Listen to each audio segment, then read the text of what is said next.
organized crime tore through the suburbs of Chicago, leaving violence and corruption in its wake. Prominent officials were seduced by greed and power, doing whatever was necessary to protect their interests. Everyone was on the take. FBI search It would warrant! fall on the FBI to weed out the corruption and to find the killer of an innocent woman.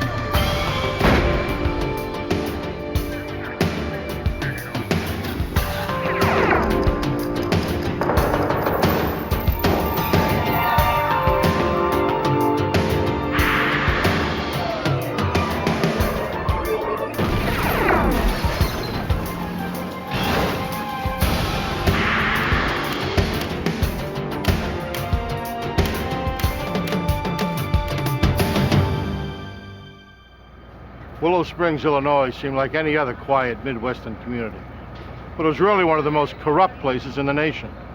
This tiny village nestled just outside of Chicago was in the hip pocket of organized crime. I'm Jim Kallstrom, former head of the FBI's New York office. It was only a matter of time before corruption led to assassination and conspiracy. To end it required a federal sting operation of astounding complexity.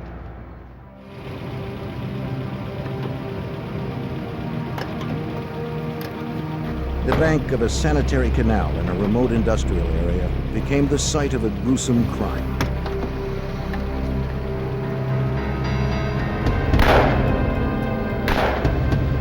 The killers were quick and thorough. Nearby, 2 police officers were out on night patrol. When they heard the shots fired, they became alarmed.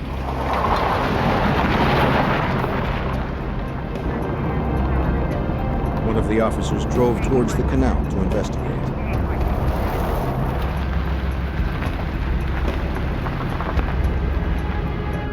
He found nothing as he searched the desolate area.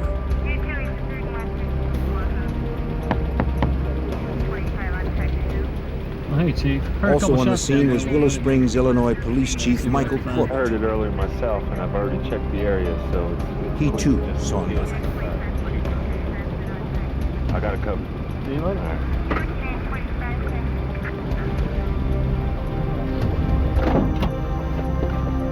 The following day, a prominent local attorney called police to report that his wife was missing. Well, Mr. Masters, we'd like to ask a few questions about your wife. Lieutenant Well, Howard cooperate Vanek any of way the I Cook can. County Sheriff's Department and his partner By all means, have a responded seat. to the call.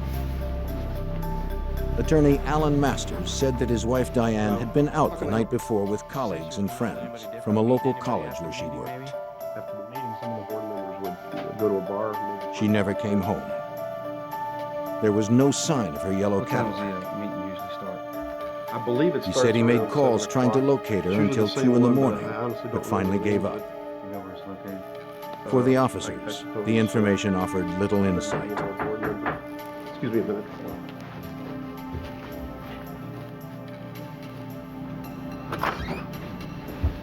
Can I ask you questions about Diane? Lieutenant James Keating of the Cook County Sheriff's Department joined the officers. Yeah, by all means, you can sit down. Sir, we were just asking Mr. Masters questions about his wife's disappearance. He asked Masters if he would you could mind have a telling us look the around the Be house. happy to. Sure, yeah. by all Masters means. agreed. No, not at He all. had nothing to hide. Have a seat. The officers continued their questioning. Anything else you can tell us? As far as I Reluctantly, know, Masters she offered made it some with her new lover, information. Some professor, somebody works for the college. He suspected that his wife Diane had been having an affair. I have no idea Maybe who the he two is. lovers No, had I don't run know. off together. I don't know who he is or what he looks like. I just have my suspicions. Excuse me, guys. I think we need to wrap this up. Lieutenant Vanek wanted to investigate further and look around the house himself. Sir, I think we need to take another look around in here. Husbands are always suspects when their wives I look around. disappear. There's nothing Sir, here. we need to look around. It's time to Something's go. missing here, Let's sir. go now. But Lieutenant Keating intervened. He Sir, wouldn't procedure allow is it. 2 investigators always check out the scene. In his I mind, think it's everything time had to checked go out. now. Let's Sir. go now. Vanek was upset. He didn't know why Keating would undermine his investigation. Outside, Keating confronted Lieutenant Vanek, telling him to back off. There's no cause of As far as he was concerned, Masters was not a suspect. But Vanek didn't buy it, and he let Keating know. Just as the two men were about to explode, Willow Springs Police Chief Michael Corbett arrived at the scene. Look, easy. Come on, guys. Let's be on the same side. Come on, man. Keating would have the final word. Vanek, you're off the case. Forget it. You're off the case, man. You got that?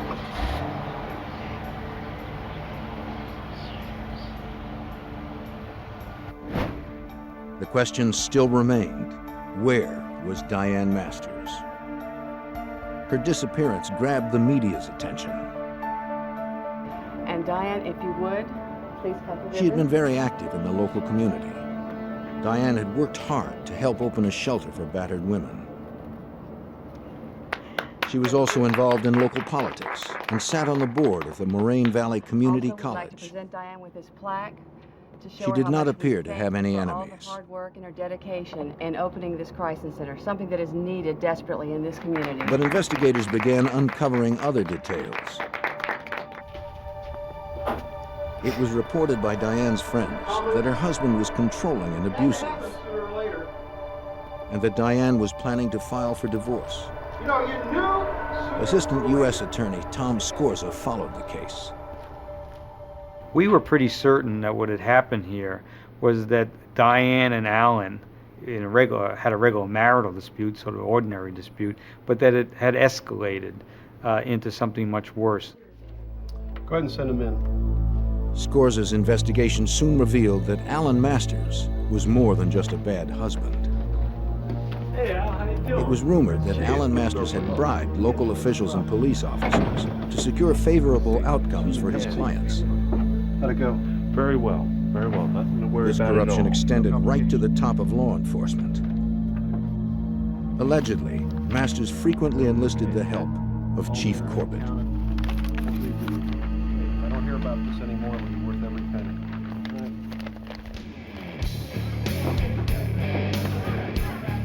It was also rumored that Masters and Chief Corbett were involved in safeguarding some of the Chicago mob's betting and prostitution rings, which were run out of show clubs throughout suburban Cook County.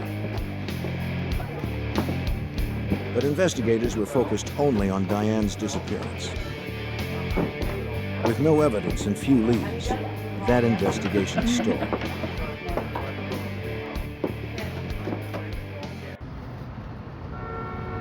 Unaware of Alan Masters or his wife's disappearance, the FBI had already begun an independent investigation into the mob-controlled rackets of the Chicago area. U.S. Attorney David Stetler worked with the FBI to help unravel the prostitution operation. At that time, there were a number of topless, bottomless joints that one could go to, and many of them were undercover fronts for prostitution. So you could go in, you could watch the naked girls dancing on the stage, and for a price, you could retreat to the back, either to a booth or a back room, and engage in one form of sexual activity or another with the dancers. The club owners knew that their customers would spend more on drinks and prostitutes if they could use their credit cards. But the patrons were reluctant. They did not want bills arriving at their homes or businesses with charges incurred from nightclubs with seedy names.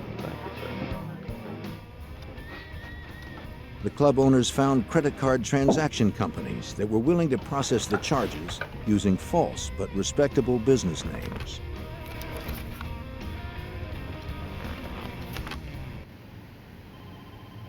Special Agent Ivan Harris of the FBI's Chicago field office was assigned to help bring down the illegal businesses. The scam was using various companies in order to launder credit cards through their business to make it appear that businessmen were actually eating at a restaurant or using a limousine service to incur the charges when in fact they were charges for prostitution. Larry Wright was one of the credit card transaction company owners. Wright would pick up the week's transactions from the clubs and process them through his company, National Credit Service, or NCS. One of his clients was a club owner named Joseph Marin, whose club was a front for a mob-controlled prostitution house. Wright wanted to expand his own operations. He approached Marin about setting up an illegal betting club. Yeah, she's nice. You had a chance to really interview her. Marin was willing to help out the man who made him money. Yeah, she's still here. She dances to the group. Wright would first need to pay protection money to local police in order not to be exposed and arrested.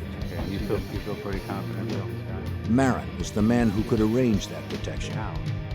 Wright was more than willing to pay. All right. Okay. Yeah, he's a really good guy.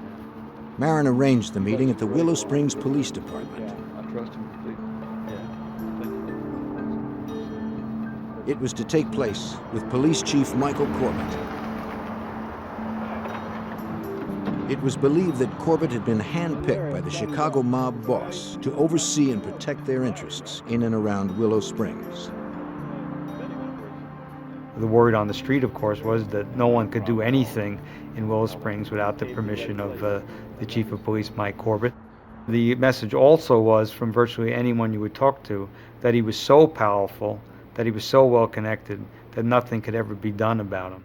I just want to make sure I don't get any unexpected visits. Corbett agreed to help Larry Wright set up the new betting operation for a price. Not quite yet. In return, Corbett assured him he wouldn't get any heat from his officers. All right.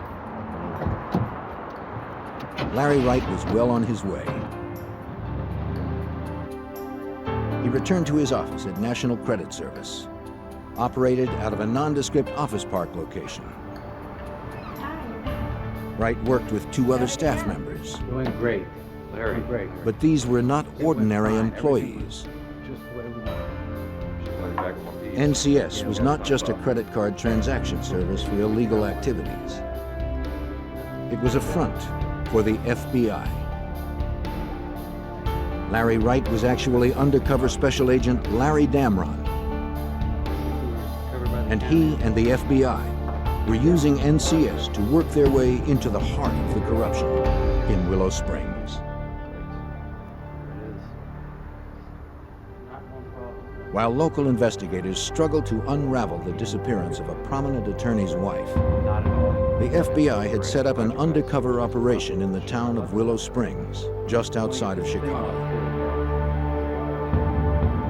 Their target, organized crime, and the corrupt police who protected them from prosecution. The undercover work was often painstaking and frustrating. FBI Special Agent Larry Damron explains the difficulties inherent in undercover work. During the course of the undercover operation, you try to immerse yourself in what you're doing, and you try to assume that role because it's necessary for you to do that in order to accomplish anything. Oftentimes you'll hear people make comments, or you'll see people do things that in any other circumstance they would be arrested for immediately. And so what you have to remember is you're in a role and you play that role out. Damron had heard stories about how the mob resolved problems.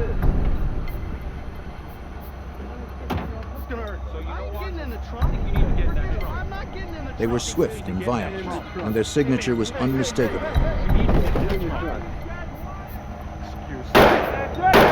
2 bullets in the head. There was no room for mistakes.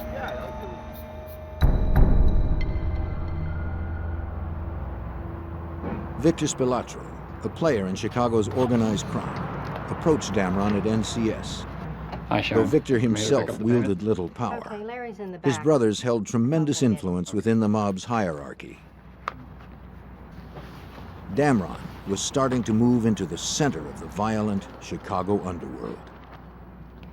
The Spilatros were one of the best-known names of mobsters in Chicago.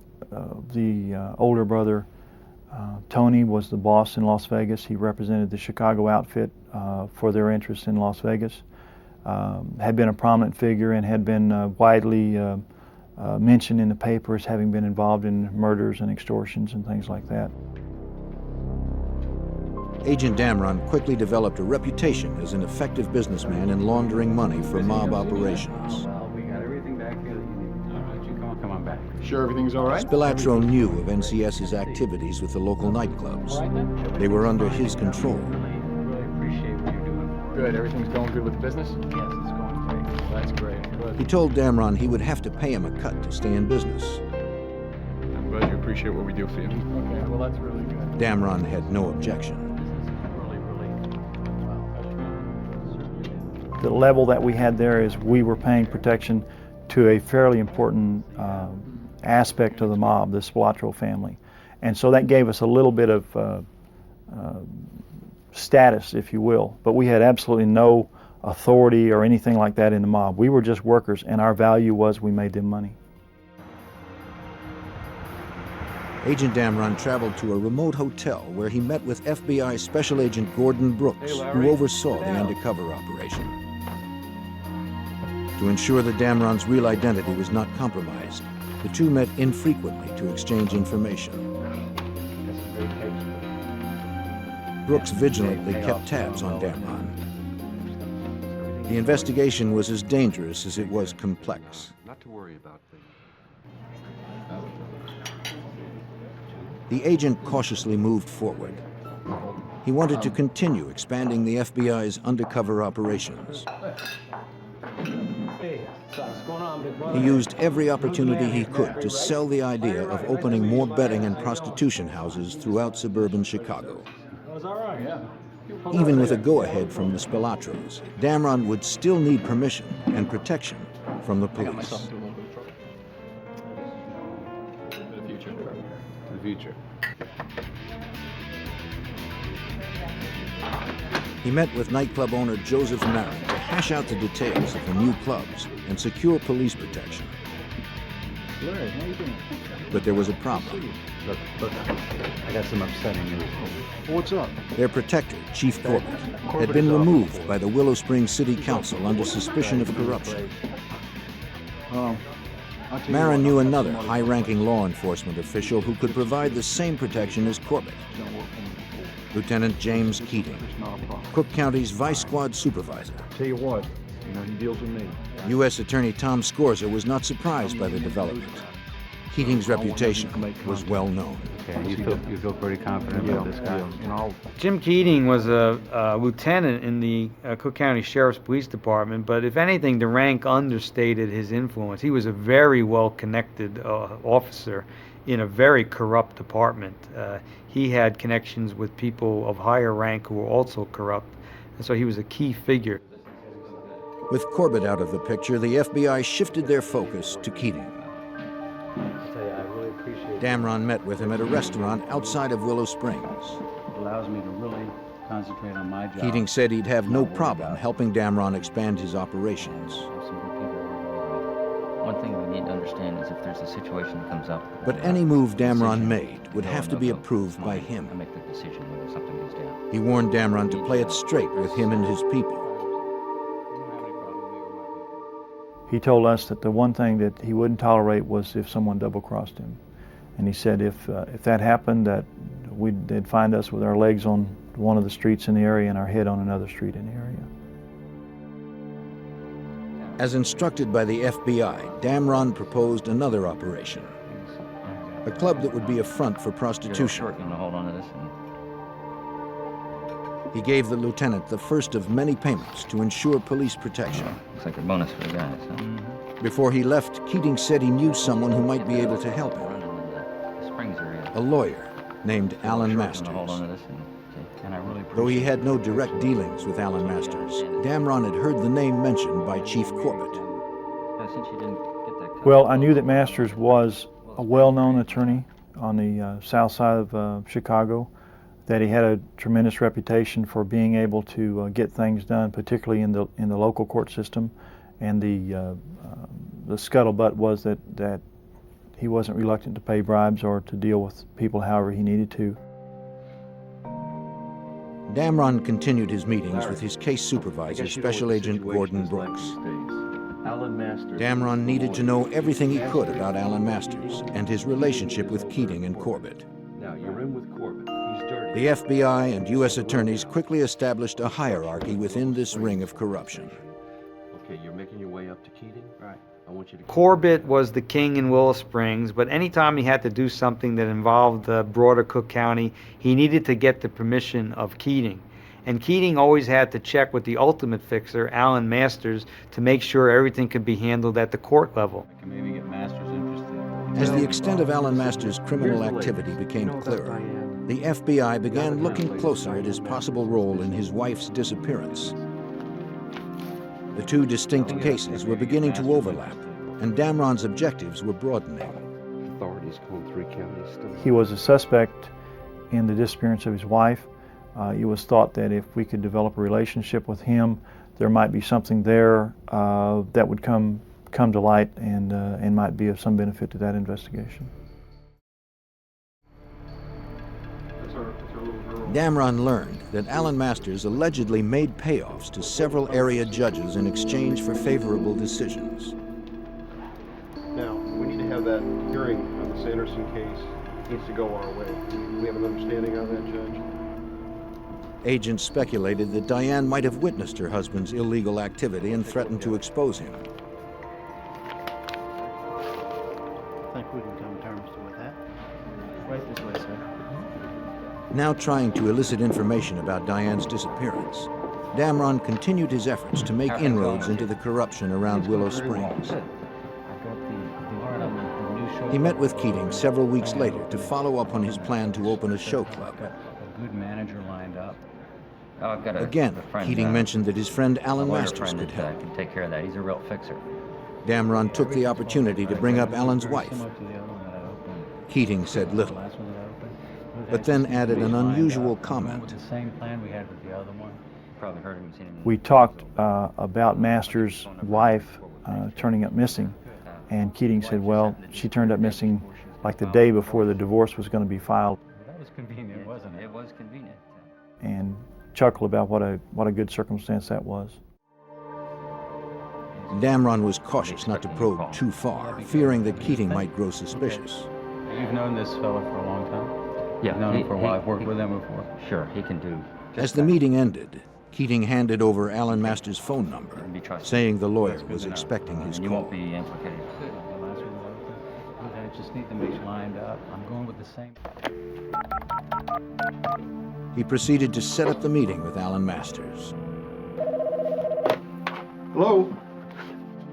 Mr. Masters, how are you? This is Larry Wright speaking. The attorney agreed to help push through all the necessary permits and legal documents, which meant bribing officials and securing protection. Yeah, we've been working pretty hard on it for a while now. Well, someone I think it'd be a pretty Masters good suggested location. they get together. Talking about, The meeting was set for the following week, Monday, December 13th. Okay, I'll look forward to meeting you then. I think we can maybe do some business. Okay, thanks. Bye.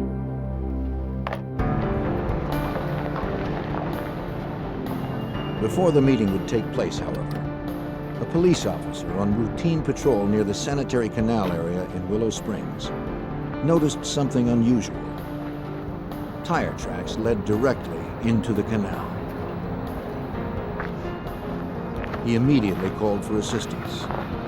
Little did he know that the lid was about to come off the underworld in Willow Springs. Find these trucks out here and mark. While the FBI continued their undercover operation in the Chicago suburb of Willow Springs, an officer out on routine patrol made an alarming discovery. Tire tracks leading directly into the sanitary canal. Police officers and a dive team responded to the site. Overseeing the investigation was James Ross, an honest cop appointed by City Council to replace Michael Corbett as the police chief in Willow Springs. Though Corbett had been ousted from the department, his legacy of corruption remained.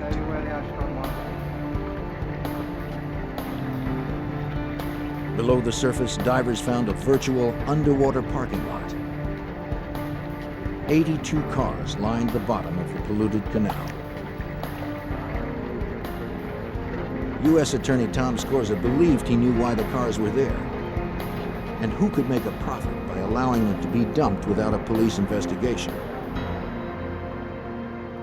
Those are known as insurance give-ups, people who want to collect money on their car when the car is not worth very much anymore will find a way of losing the car and then reporting it stolen and collect the insurance. My belief was that Corbett had been the approver of all of the dumping of the cars in the Willow Springs Canal. By nighttime, a third car had been dredged up, a yellow Cadillac. The license plate on the vehicle, DGM-19, was well known in Willow Springs. It was the tag registered to Diane Masters. Lieutenant Keating of the Cook County Sheriff's Department arrived at the scene. Chief Ross was surprised that Keating, a vice cop, had been notified. He asked Keating why he was there. Keating had no response.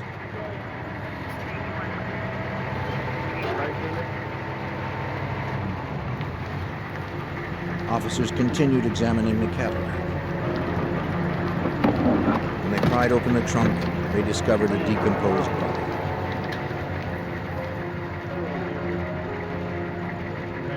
Ross immediately ordered that the car and the body be taken back to a city garage where they could be thoroughly examined for clues.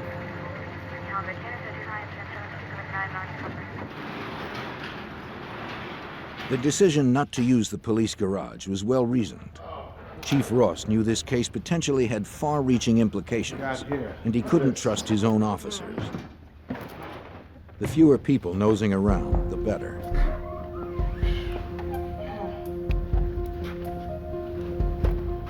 State police began to scour the car and the body for evidence. They found .22 caliber shell casings in the trunk.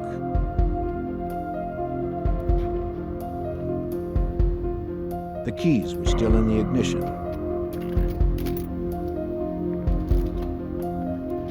Eerily, the watch on the deceased body and the dashboard clock had stopped at exactly the same time, 1:50. They removed the body for further forensic investigation. The forensic team examining the body found the skull had been crushed. They also discovered 2 bullet hole entries in the left cheekbone. The bullet fragments inside the skull were removed and sent off to the FBI lab for ballistic evaluation.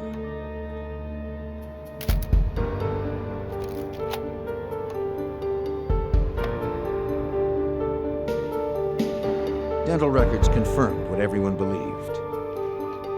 The body found in the trunk was Diane Masters. The 9-month investigation into Diane's disappearance was now a homicide investigation. Come on in.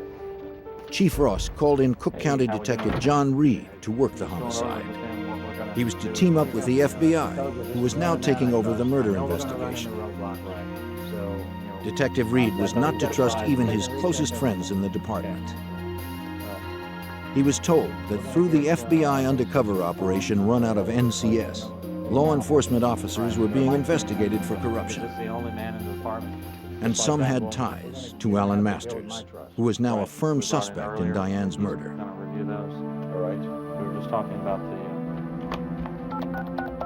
As Agent Harris and Detective Reed initiated their murder investigation, Agent Damron continued his undercover operation. Today to set up a time and place for our meeting. He called Alan Masters to confirm their meeting to set up the show club. I'm jammed. I expect to be in court all day tomorrow. I'm sorry. Well, Masters was evasive and next seemed week's distracted. Okay too, if that's okay with you. Maybe we can work something out then. Just give me some time. He canceled the meeting. Okay, thanks, Mr. Wright.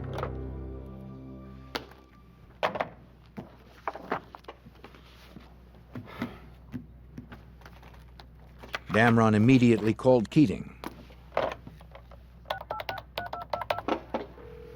With the conversation being recorded by the FBI, he hoped Keating would explain why Masters was being evasive. No, I was wondering if you had any information on that. As I said, he's pretty busy. How about if you give me a call in 3 or 4 weeks? But Keating was cryptic. Maybe we can work something out then. He instructed Damron not to bother Masters. He had too many problems to deal with. Okay, bye. the new show club would have to wait.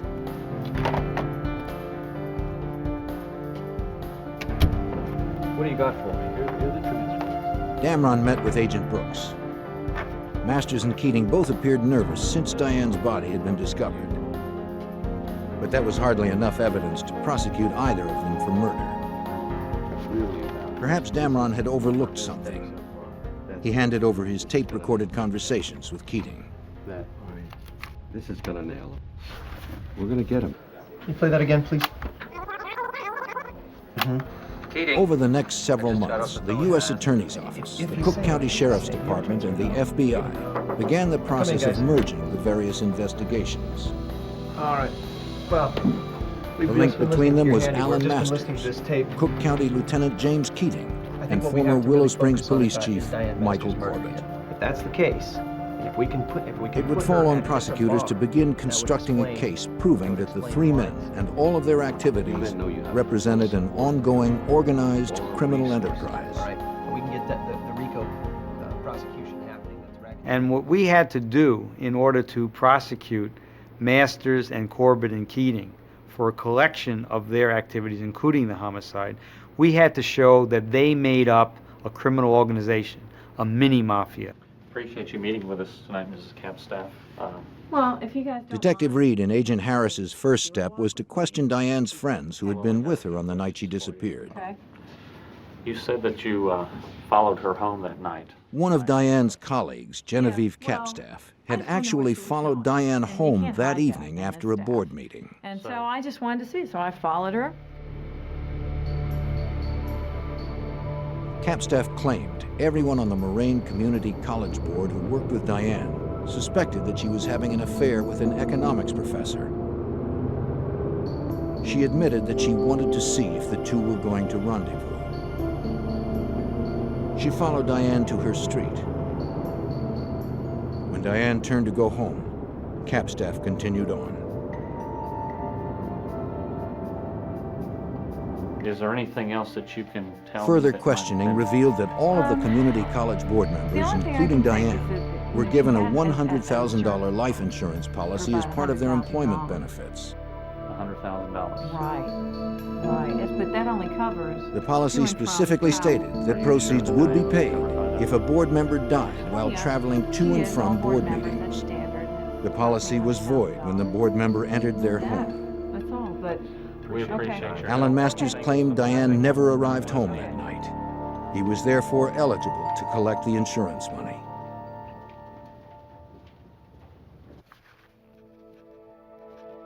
Several months before Diane's body was discovered in the trunk of her car, Masters filed a claim with the insurance company. After filling out all the paperwork, he sent it off. Though Diane's fate at that time was unclear, Masters had a judge declare her legally dead. As a result, he was about to receive $100,000.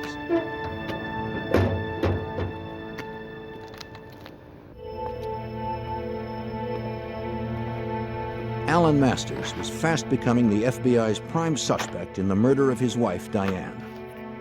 Shortly after her body was discovered, investigators learned that he had filed a claim with his wife's insurance company. Within a few months, 2 checks appeared in the amount of $50,000 each. If federal agents and prosecutors could prove Masters was responsible for his wife's death and that he profited from it, it would be one more element that showed that he and his accomplices were involved in an ongoing criminal enterprise. Homicide in a federal racketeering case carries much more jail time than a state charge. As the investigation began to take on a clearer focus, FBI agents working the undercover case received bad news. Listen, we're gonna have to move rather quickly on this. The Washington Post had gotten word of the operation. Listen, we're having a bit of a problem. We're almost at the point where we can really make some impact. The Post gave the FBI 3 weeks to wrap it up before running the story. We have some have to be closed down. Is that right? Yeah, something like that. All 16. Agents had no choice but to quickly bring their undercover operations to a close. Here, so please do me a favor. For U.S. Attorney David Stetler, the timing couldn't have been better. All right. The project had run its course, and the bulk of the information anybody was ever going to get had been retrieved, and to make the operation go on longer would have resulted in additional evidence, but it also would have resulted in the evidence that had been gathered becoming more and more stale.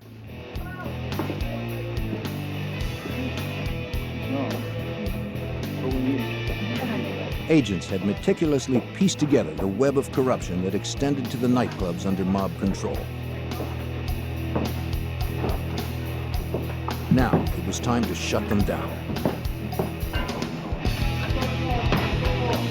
Yo, FBI, open the door. Open the door. The FBI hit all of the clubs on the same night with massive force. Several hundred officers and agents raided over a dozen clubs throughout Cook County, including those in Willow Springs. Stay right here. Go on in, fellas. Stay right here. Sit tight. We haven't done anything. All right, hands behind your back. Ain't helping anything. Shut up.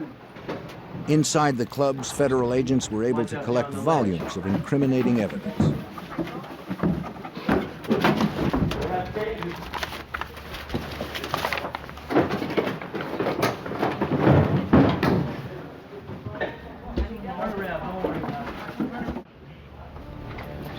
"55 people were indicted, including club owner Joseph Marin, Tony Spilatro, and his brother Victor. They were prosecuted in both the state and federal courts for extortion, prostitution, bribery, and racketeering. Several deputies from the Cook County Sheriff's Department and officers from the Willow Springs Police Department were also indicted and convicted for protecting these businesses. Move a little faster. After 3 years of undercover work, the sting operation was now officially closed. What's your friend's name? For undercover Special Agent Larry Damron, it was finally time to leave the role of Larry Wright.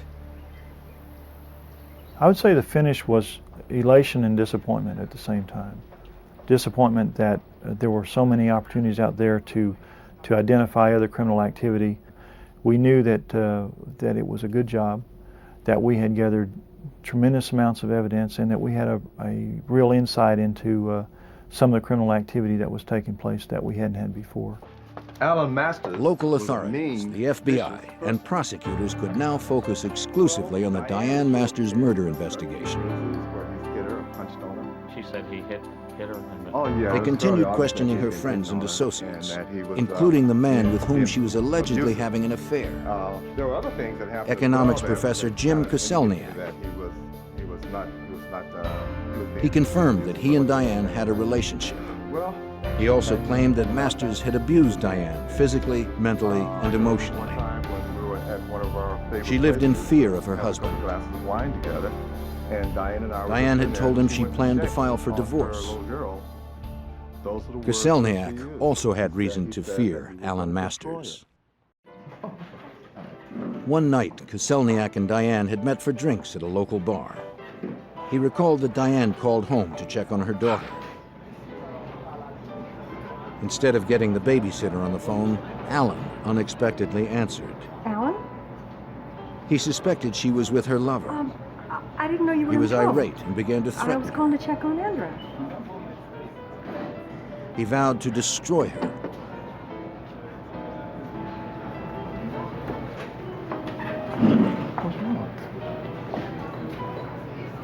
Koselniak said Diane returned from the phone call and was very upset. He went to the bar for more drinks. There, a man suddenly confronted him and began firing off a series of questions. Yes, I did. The man never identified himself. 10, 12 years. What's your name? He asked Koselniak's name and where he worked. Koselniak. Koselniak. Though the man said little else, Koselniak felt he had just received a threat. Stay away from Diane.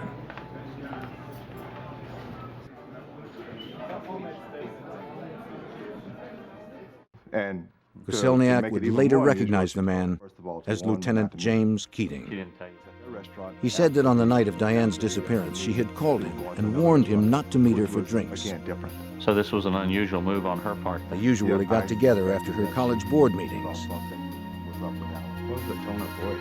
Lately, she had been troubled by Alan's behavior. It means that they were going to another restaurant. Koselniak which took her was, advice again, and canceled their They always plans. met at the same place. He never saw Diane The again. meeting was always straight to Artie.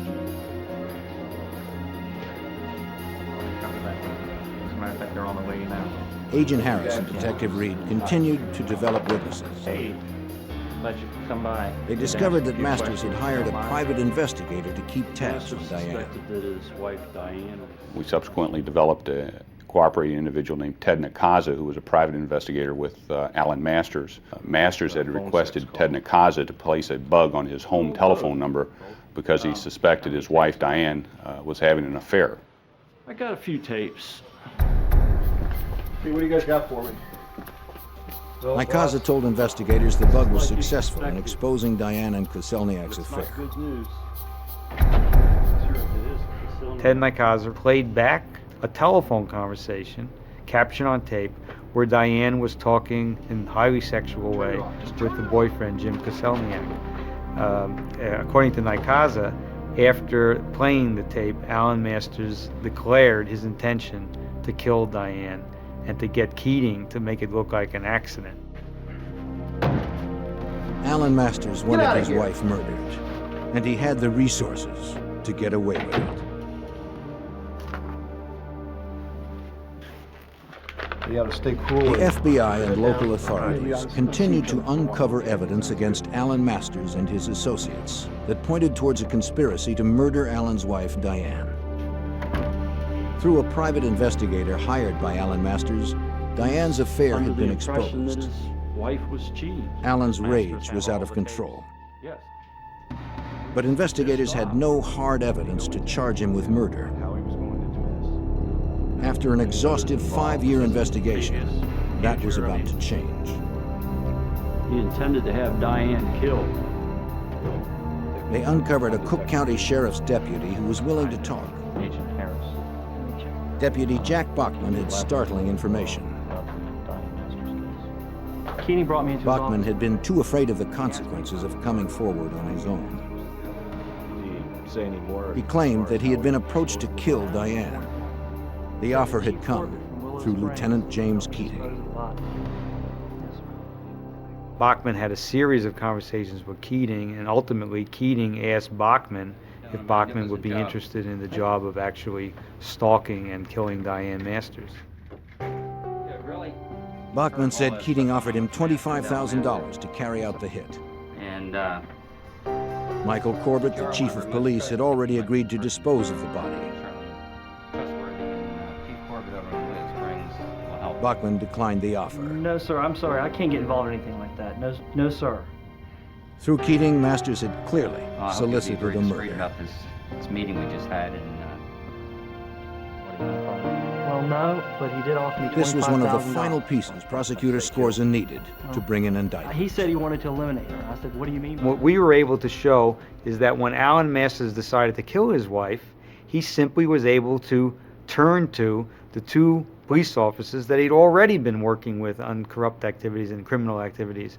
And that made the homicide and the planning of it and the solicitation of it, it made it an activity of the criminal enterprise. The pieces had finally come together. And Diane Masters decided Investigators put together a likely scenario of Diane Masters' murder. Said she heard something. Alan Masters had found a hitman to kill Diane and her boyfriend when they met for the usual drinks after her college board meeting. However, Diane didn't meet with Koselniak that evening.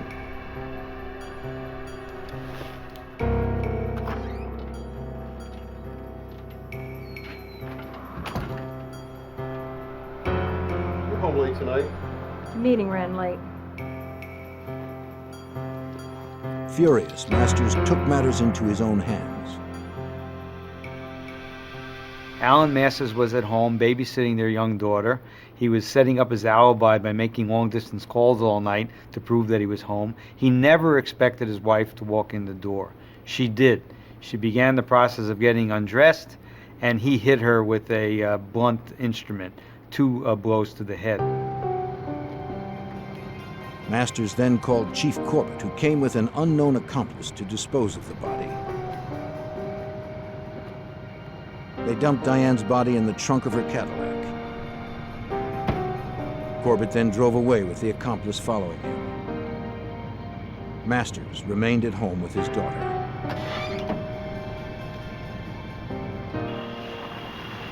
They drove to the remote sanitary canal.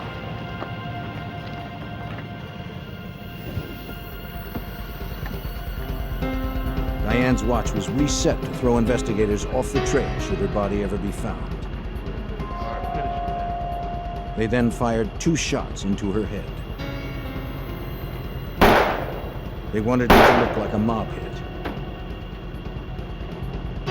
They also reset the dashboard clock to 1:50. Alan Masters made sure that he was on the phone at the time to corroborate his alibi. Corbett and the accomplice dumped the Cadillac into the canal.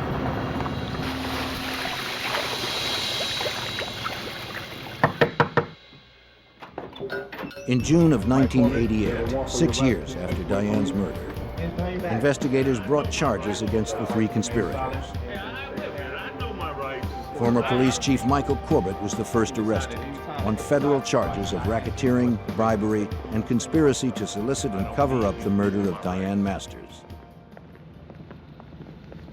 Special Agent Ivan Harris tried to elicit a confession. Mike Corbett subsequently confessed that he was in fact the person that had put Diane Masters' car in the canal. He disavowed any knowledge, knowing that she was in the trunk of the car at that time.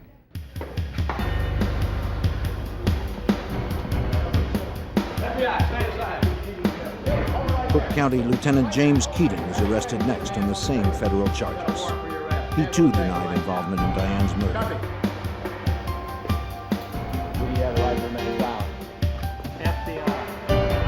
And finally, Alan Masters.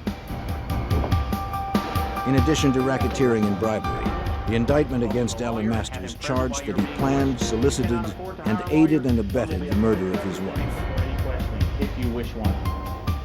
Prosecutors would not have enough hard evidence to charge any of the conspirators with the actual murder of Diane. Prosecutor Tom Scorza was able to successfully tie all of their criminal activities together for the jury. Masters was convicted on all counts. Collecting the $100,000 insurance money after having his wife murdered also made him guilty of mail fraud. He received a total of 40 years, effectively, to the end of his life. Former Chief Michael Corbett received 20 years. James Keating was convicted and sentenced to over 30 years. The Masters case was special in my experience because there was no one single piece of evidence proving guilt. What there were 1,000 little pieces that made a mosaic. That was made the case intriguing. It made it very difficult to present. It made it a challenge to present to the jury, but it made a terrific story because in the end the jury could see how one little piece from over here and one little piece from over there made a picture, and the picture was a plot among 3 fellows who had been involved in a lot of criminal activity to do their ultimate criminal act, murder Diane Masters. Watch yourself. The undercover investigation that Agent Damron oversaw, and the work of several other FBI agents, exposed a deeply rooted corruption throughout Cook County and brought it to its ultimate demise. By weeding out these pockets of corruption, the people living in the suburbs of Chicago no longer have to live with the lawlessness that threatened to destroy their community.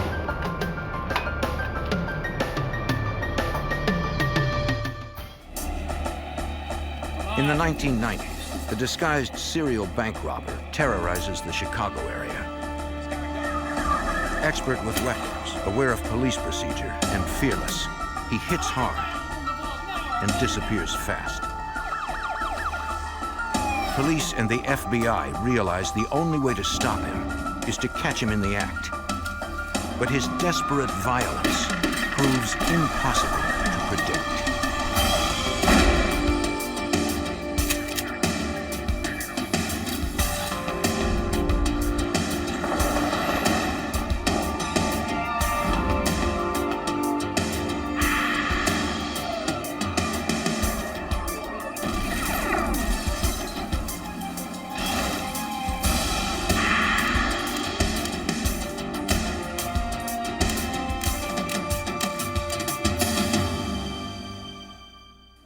The average bank robbery yields roughly $3,000.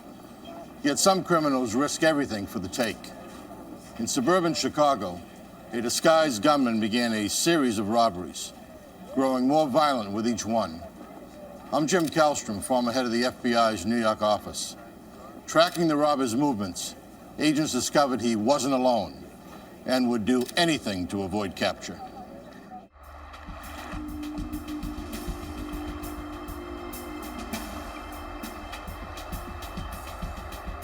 March 5th, 1990. Chicago, Illinois. $1,000? At a bank on the city's south side, employees began what they thought was a normal workday.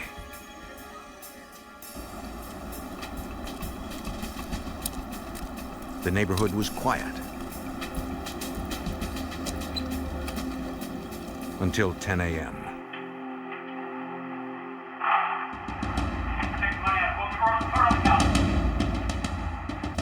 Don't you touch that alarm! The disguised gunman threatened to kill anyone who didn't follow his orders.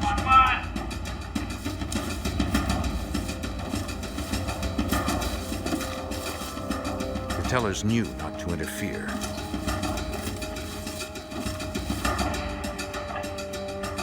It was over in seconds. When they were safe, they called police. Yes, we just... The Chicago police patrol officers closest to the bank responded first. walked up, got in my face. The witnesses reported that the robber was a white male, about 6 feet tall. I was just putting the money up. But they didn't see details of his features because of his disguise. He wore gloves and carried a police scanner. The man was aggressive, handling his semi-automatic handgun with confidence.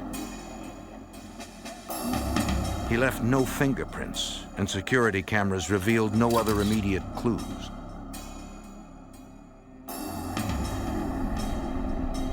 Police canvassed the area, hoping to find other witnesses. A woman who lived near the bank reported that she thought she had seen the robber. She said that at about the time of the robbery, she saw a man who seemed to be wearing a fake beard get into a small 4-door sedan. She did not get the plates, but she did give officers a description of the car.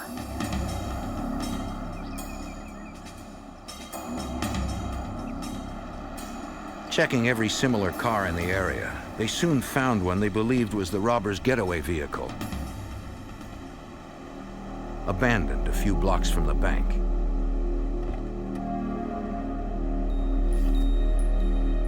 The officer approached with caution, in case someone was still inside.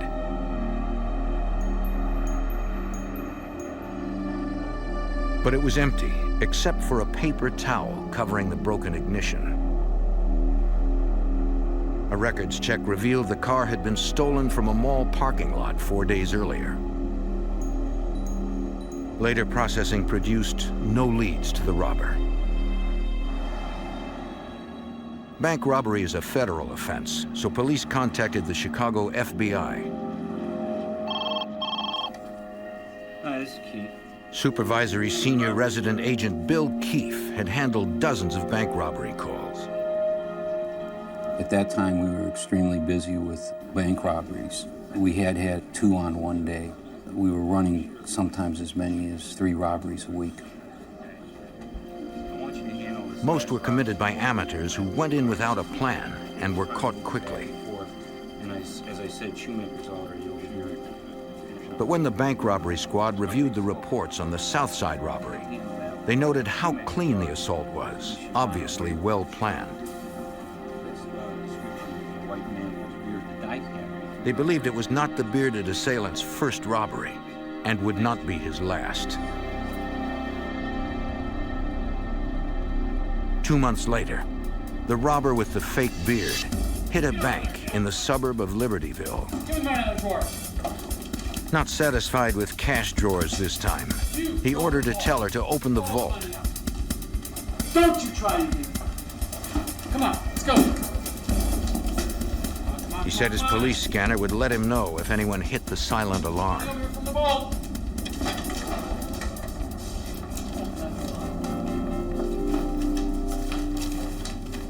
Put it in there.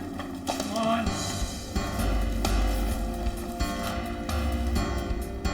The robber escaped with thousands of dollars in cash.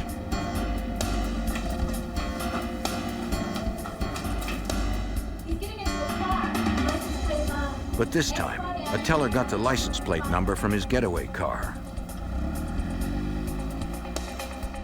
While Libertyville police looked for the car, Chicago FBI agents interviewed the tellers. Special Agent Hank Schmidt learned the gunman was more aggressive this time. He controlled people with the weapon.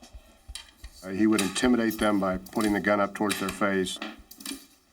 He pointed the gun directly at someone when he talked to them, which was intimidating to the tellers and the customers. Although interviews yielded no clues, police did find the getaway car, abandoned a few blocks from the bank. Again, the vehicle had been stolen from a mall 3 days earlier. And as before, the thief used a towel to hide the broken ignition. FBI Special Agent Dave Childrey was part of the robbery squad. The squad uncovered an earlier robbery in Wilmette, Illinois, believed to be committed by the same man. One surveillance camera photo provided a frightening clue. There was a very good picture of the robber taken in which he was using what we call a weaver stance. This is a shooting position taught to police officers. It was taught to FBI agents, and if you have been taught to shoot like that, you recognize it. This person might have had some law enforcement training. If so, he would know how these investigations work, and he could prove very difficult to catch. The local press dubbed him the Bearded Bandit. Investigators took advantage of the coverage to ask citizens for help. They published enhanced stills from the robberies, hoping someone would recognize him despite the disguise. We put his picture on the news. He did wear a beard, a fake beard and mustache, and a ball cap. So after running those pictures, we were not getting any tips from the public.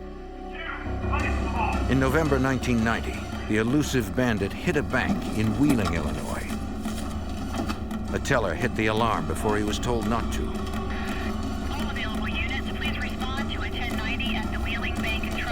Over his scanner, the gunman heard the police responding. He didn't leave the bank, which would be the normal reaction of bank robbers. They're there to rob the bank. They're not there to get involved in a shootout with the police. He stayed in the bank while the police were responding and held the gun up to the cashier and counted down from 10. 10, 9, 8, 7, 6, 5, 4, 3, 2. It seemed he knew how long he had before police responded. More evidence he might be a cop. He started moving further. As the robberies continued, it looked like the bandit purposely chose targets in different jurisdictions to complicate the investigation. No bank was ever hit the second time. The robberies would be on the other end of the suburban area against Lake Michigan, and then they would be out in Schaumburg or Elk Grove Village or up north in Lake County, such as Libertyville. As he struck in new suburbs, the FBI had to coordinate with a growing number of police departments. Palatine, Illinois Police Chief John Kozel, a detective sergeant at the time, learned of the case and that the bandits' getaway cars belonged to shopping mall employees, stolen at the beginning of their shifts. He would steal one of the employee cars knowing that it would not be reported stolen for approximately 8 hours. So he knew he had 8 hours to get the vehicle to where he needed to put it before anyone would even discover it missing and it would become hot on the system. When dumping the cars, the robber did his best to interfere with the ongoing investigation, wiping them clean of fingerprints and leaving no trace of himself behind.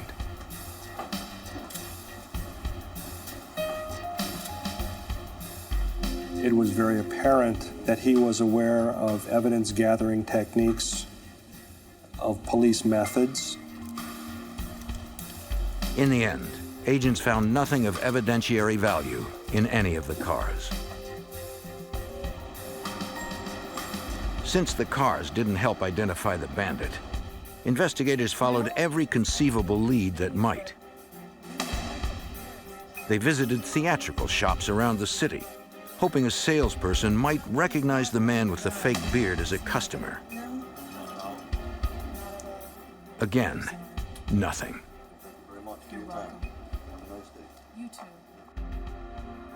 The bearded bandit committed 7 armed bank robberies in the Chicago area between January 1990 and February 1991. Then, the robberies stopped.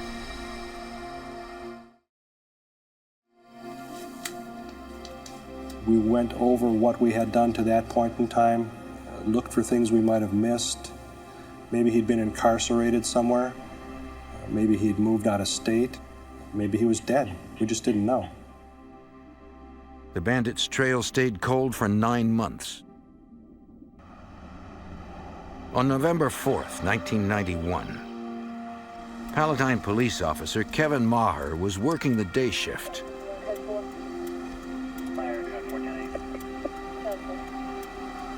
A dispatcher in training rode along to learn procedure.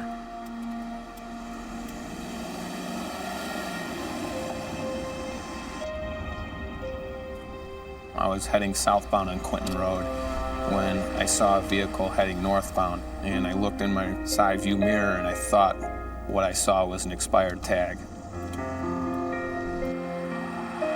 So I made a U-turn and I was telling my ride-along that we were gonna go up and see if this vehicle had expired plates, and if it did, I would conduct a traffic stop and show him how we conduct a traffic stop and how we punch all the numbers into the computer. It was supposed to be a routine stop. The person driving the vehicle swerved over to the side of the road and jammed on the brakes. He's got a gun. Maher's first instinct was to protect his passenger.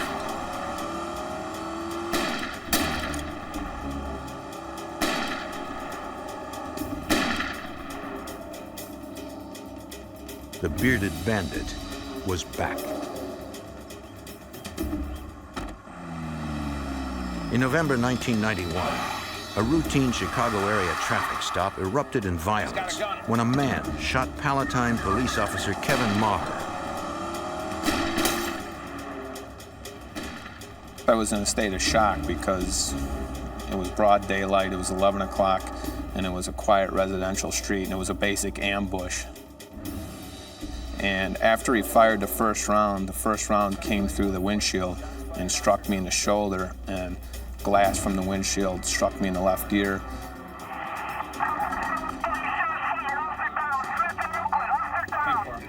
Needed for your location?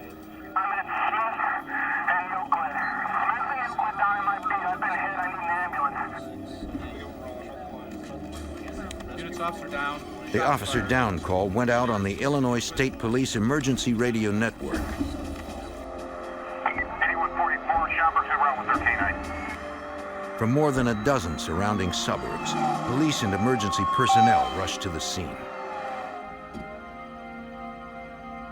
Maher realized one of the shots that pierced his windshield was aimed dead center and might have hit him in the head had he not moved to protect his passenger and reversed the car. Arlington PD is inquiring if you want any aircraft out there, helicopter or plane. While paramedics treated Maher, officers questioned him. As a police officer, he was a perfect witness. Trained in recalling details, he gave them a description of the gunman, the car's license plates, the type of gun, and the direction in which the attacker escaped. We got a male white, 6 foot, 200 pounds, beard, hat, last seen going south from the scene. So let's spread out, start looking for the car. Which way do you want to go, Matt? I'll go that way. Police fanned out to find the shooter. More than 100 officers joined the search.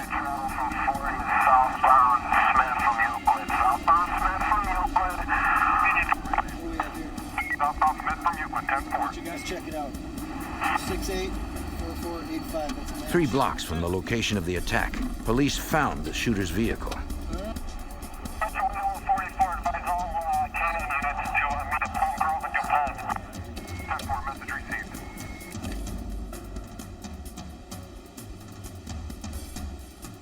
It had been reported stolen from a mall parking lot 5 days earlier.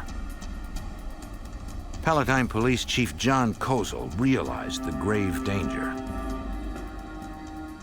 When someone is willing to shoot at a police officer on a routine traffic stop, we all realize that he's willing to shoot at anyone. His determination to escape is much greater than his concern for the safety of anyone. That would be a law enforcement officer, a citizen on the street. When you're willing to shoot a policeman, you're willing to shoot anyone. Kozel helped coordinate the search for the deadly gunman. We immediately set up a perimeter with the assistance of the state, county, and local officers in the area. We had canines on the scene. We had a chopper in the air. We notified the schools in the area to stay locked down.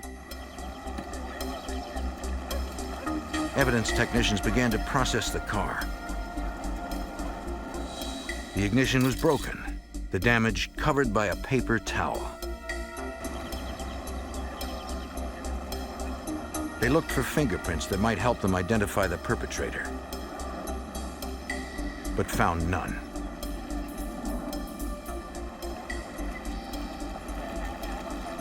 Canine handlers brought in their dogs, which are trained to remember a scent from a specified place, then follow only that scent, ignoring others.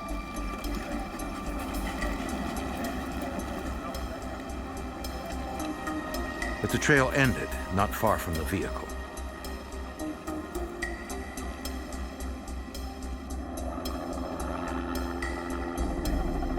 Despite the massive effort, the suspect somehow slipped away.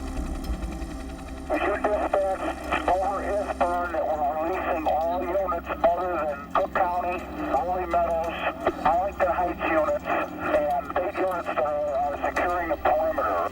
10-4. In addition to taking it personal when one of our officers is shot, we all know that a citizen is much more likely to be injured or killed, and we work that much harder to bring him to justice. For more resources, they called in the FBI and Supervisory Special Agent Bill Keefe. I was asked to come over to the Palatine Police Department by the Chief of Police. There had been a composite sketch drawn, and everybody was reviewing the circumstances of the shooting. For nearly 2 years, Keefe and his squad had been working the Bearded Bandit case. I had asked if we could look at the car that was found, and when I looked at the ignition, this was our bank robber. After being treated, Officer Maher came to the station to look at surveillance photos of the Bearded Bandit. He said the bank robber did look like the man who shot him. We surmised that he was on his way to do a bank robbery. He knew once the officer ran the plate, the car would come back stolen. He also knew that with the guns he had in his vehicle, it's not something he could conceal if the officer walked up to the vehicle. The bearded bandit had made a huge leap in violence. This guy wasn't going to go away. We were going to have to come up with a very innovative way to either identify him and charge him, or that we were going to have to catch him in the act. Chief Kozel brought the many investigators together. After the initial search, we set up a multi-jurisdictional task force here at our police department. We had the FBI, the state police, Cook County Sheriff's Police, and all the local agencies from our area and those involved in the bearded bank robber series. Since their suspect seemed to know police procedure, they adjusted it. We learned we had a violent bank robber that was using a scanner. We were no longer giving out the location of the bank over the air. We were giving out a code number for each particular bank. Robbery in progress. Go ahead and give us code. The task force hoped patrol officers in the area could use the codes to respond to robbery calls without the bandit realizing it. Especially you undercover agents. Confident that the bearded bandit would resume his crime spree eventually, police began doing spot checks of banks throughout the region. On November 18th, 2 weeks after the shooting, Elk Grove Village, Illinois police officers saw nothing suspicious at one bank on their list.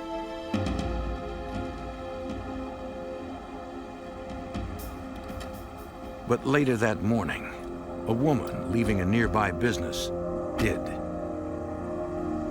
Two people in obvious disguises entering the bank.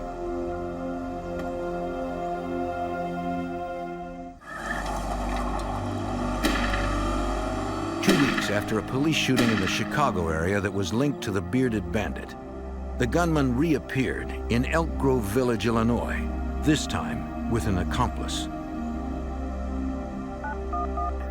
911, can I help you? While a witness outside the bank called police, There's something very strange going on here. the robbers struck. The bandit demanded money from the vault, his accomplice standing guard. 911 dispatch, aware of the bearded bandit, used a prearranged code to alert officers. 2130, 2132, code green.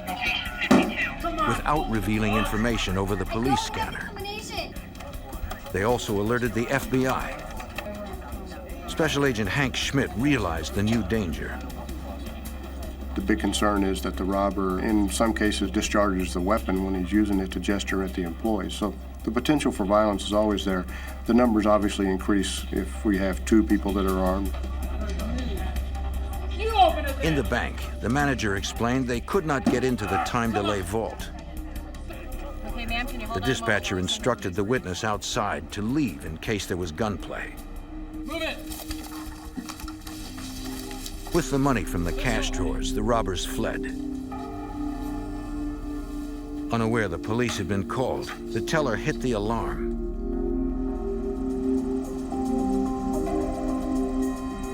Elk Grove Village officers approached with their sirens off, quietly surrounding the bank.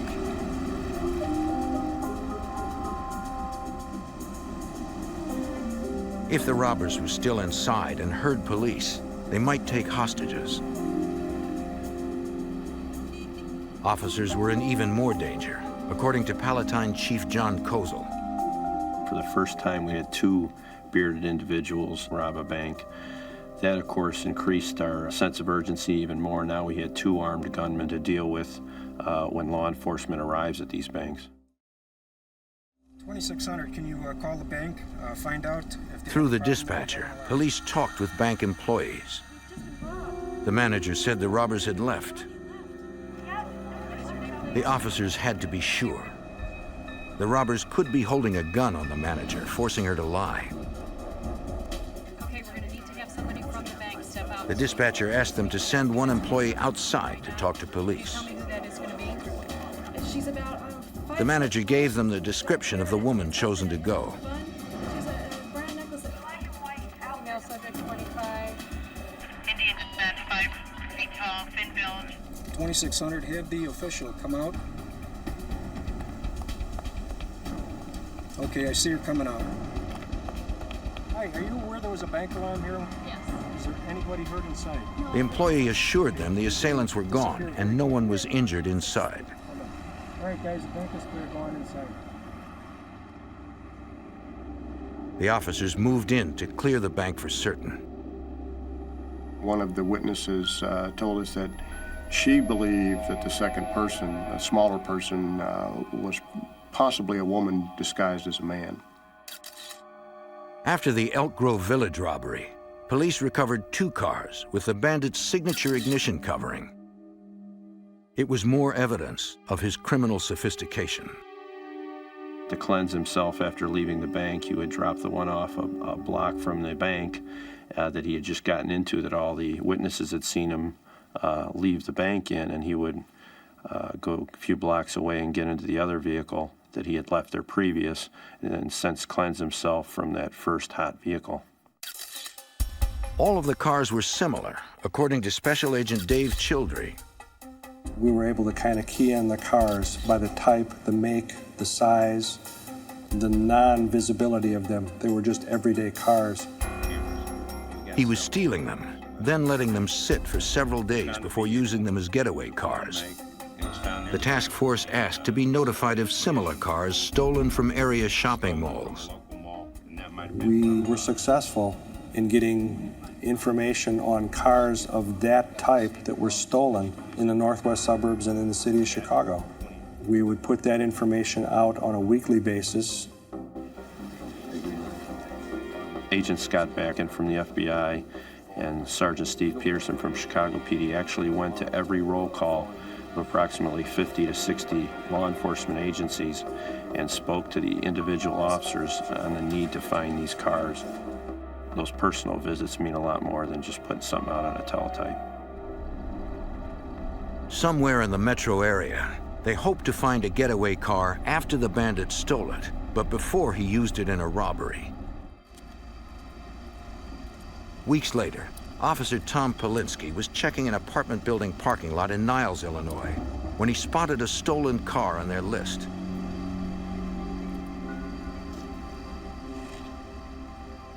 It did look like the bearded bandit's work. The agreement was if they found one of those, and it did turn out to be stolen when they ran the license plate, that they would back off and notify us. That happened. We set up a surveillance on that vehicle.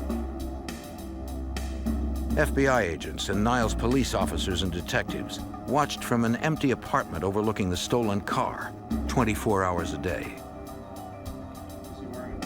On December 13th, we found out that the Rolling Meadows police had located another stolen car that was in all probability one of the bearded bandits' cars. Chief Kozel was sure they were right. These 2 particular vehicles were both stolen out of large mall areas. Both were owned by employees of those malls. The MO was perfect. They set up surveillance on the second car in Rolling Meadows, too. Rolling Meadows PD stepped up. They shared time, detectives, intelligence, sat with our agents out there 24 hours a day.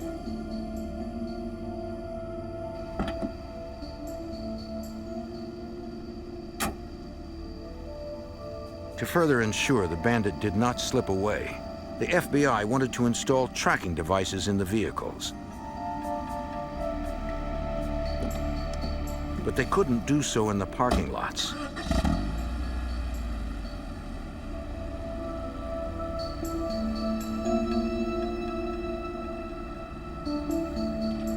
Late one night, agents removed the 2 cars.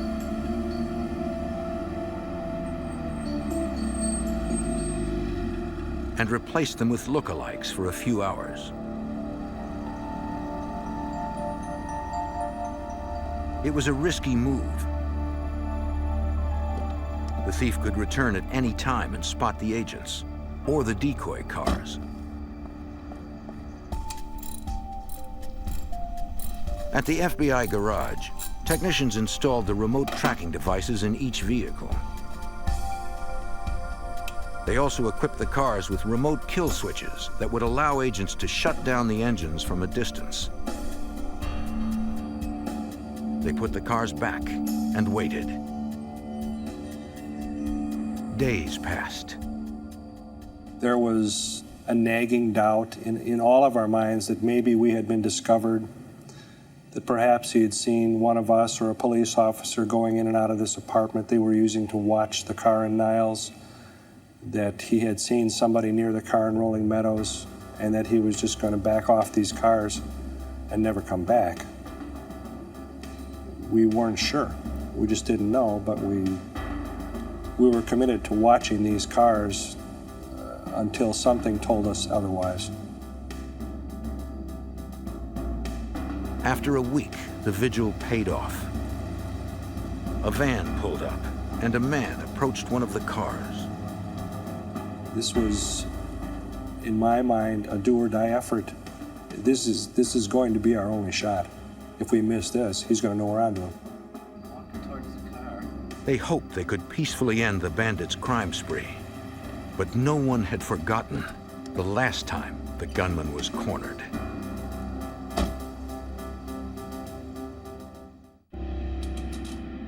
In 1991, Chicago area investigators watched two stolen cars they believed were going to be used in the bearded bandits' next holdup.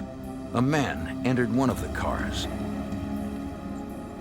Special Agent Hank Schmidt believed it was their suspect. He matched the general physical description of the person we were looking for as the bearded robber. We have our man, we have our man. The man had been dropped off at the vehicle by someone driving a van. Mini wagon and a white van. Heading southbound down the alley. When he drove away, the van followed. Investigators could not identify either driver. They had to be careful. If the bearded bandit and his accomplice spotted a tail, they might start shooting. But FBI technicians had installed a tracking device in the car, allowing agents to follow at a distance.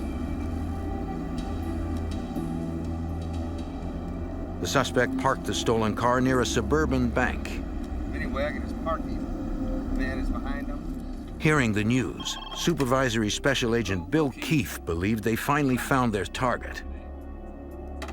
When that vehicle showed up in the vicinity of a bank, our adrenaline really was pumped up, and we really knew that we were going to have it. This car was likely the first getaway car for the next day's robbery. Agents believed the two suspects would next pick up the second stolen car in Rolling Meadows.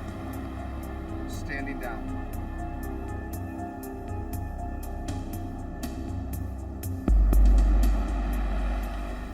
They were right. Got somebody stepping out. I got a male, white male. That vehicle was also equipped with a tracking device. Okay, the van is leaving. Red car is pulling out behind it. 10-4. Surveillance agents followed that car, believed to be a secondary getaway car, to a hardware store about 20 miles from the bank where the pair left it.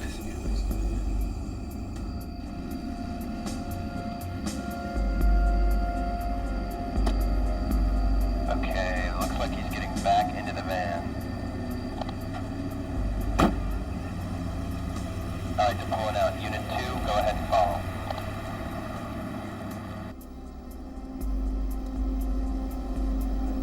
With both suspects in the van, agents no longer had the benefit of a tracking device and had to stay close.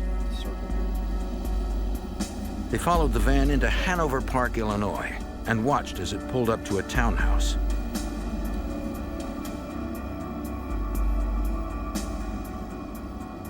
Now, Special Agent Dave Childry could identify the people inside.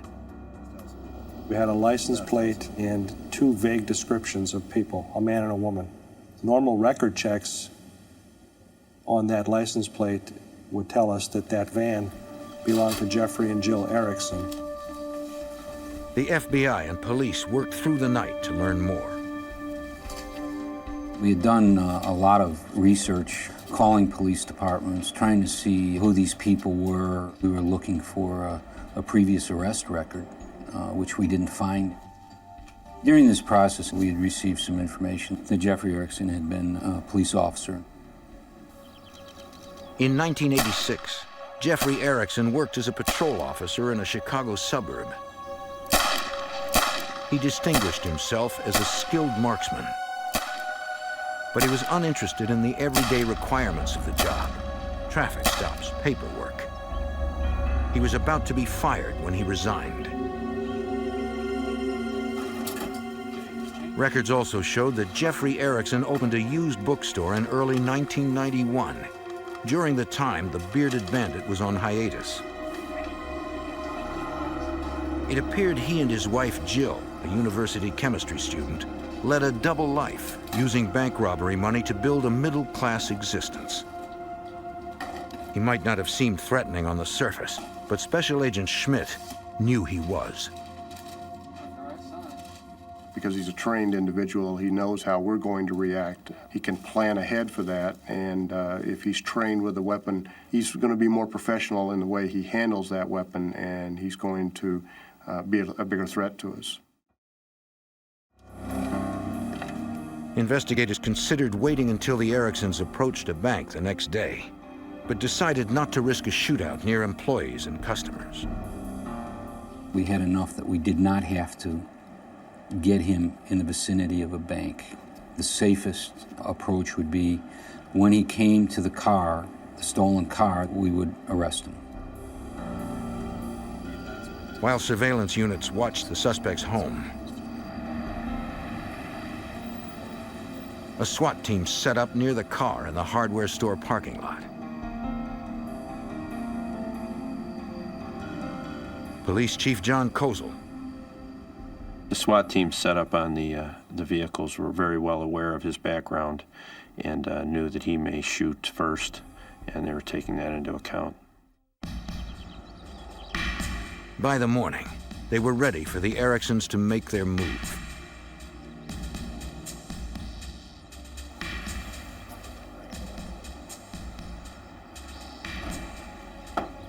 About mid-morning, the surveillance units advised us that the van was in fact moving from the residence with at least 2 people. They were heading in the direction of where we were watching the stolen car.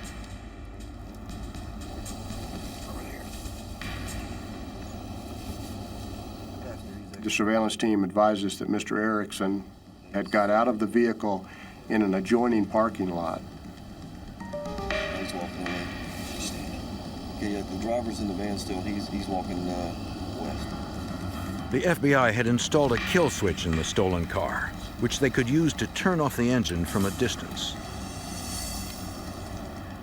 We watched him come around the corner from that other parking lot, go to the vehicle, and enter the vehicle and start that vehicle.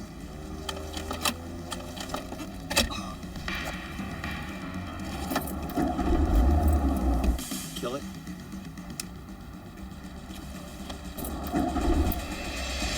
Erickson was distracted by the car trouble. Okay, let's go in. The SWAT team moved in.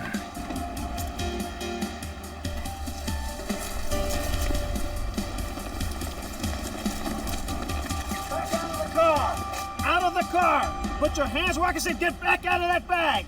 Out of the car, put your hands where I can see I know them. that the pressure of to shoot or not shoot is a split-second decision. To the bag. Get your hands up. Back in there. Get out of the car. And most law enforcement officers don't want to have to shoot an individual if they don't have to. No one wants to take a life that way. We felt like we controlled him. Out of the car! Slowly. After twice reaching for his bag, Erickson finally followed orders. On the ground. If he'd come out of the bag with a gun, it would have been an entirely different situation.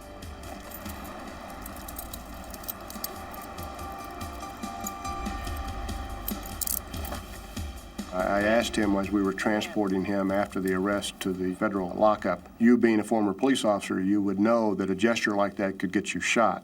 And he looked at me and he said, well, I figured you'd shoot me in the head and it would be over with quickly.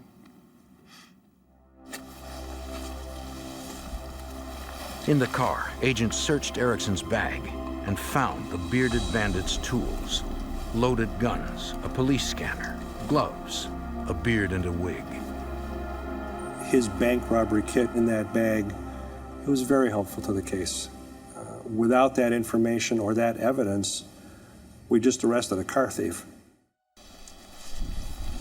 Having Jeffrey Erickson safely in custody was only half the job. In the adjoining parking lot, the SWAT team approached the van. It might be Jill Erickson inside. You in the van!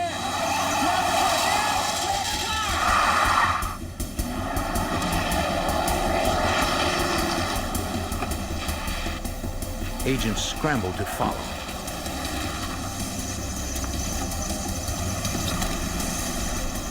The chase barreled through 11 suburban jurisdictions, reaching speeds of 110 miles per hour.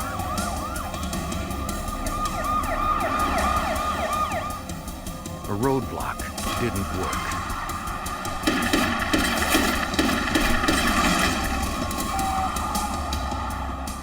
And she had fired multiple rounds out of that van, either at the pursuing agents or other people in traffic. It was a big concern for the agents that she might hit an innocent civilian.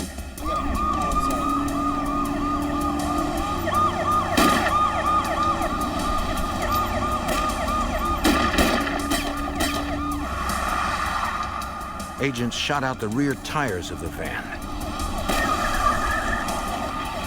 But the driver was not giving up.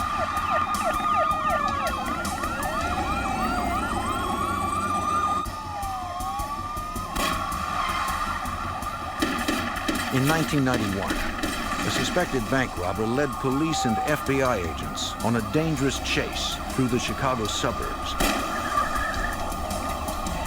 The fleeing van turned into an area that investigators knew had no outlet.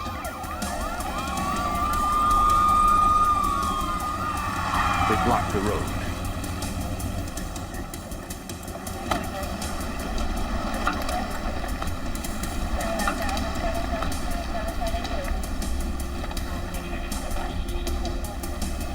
As the van charged them, they had to fire.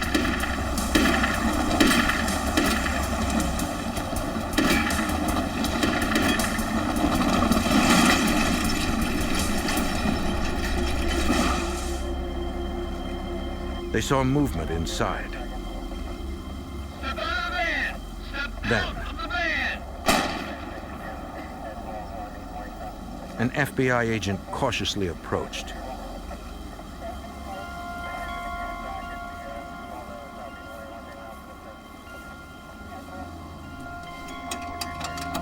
The driver was wounded, a single self-inflicted gunshot.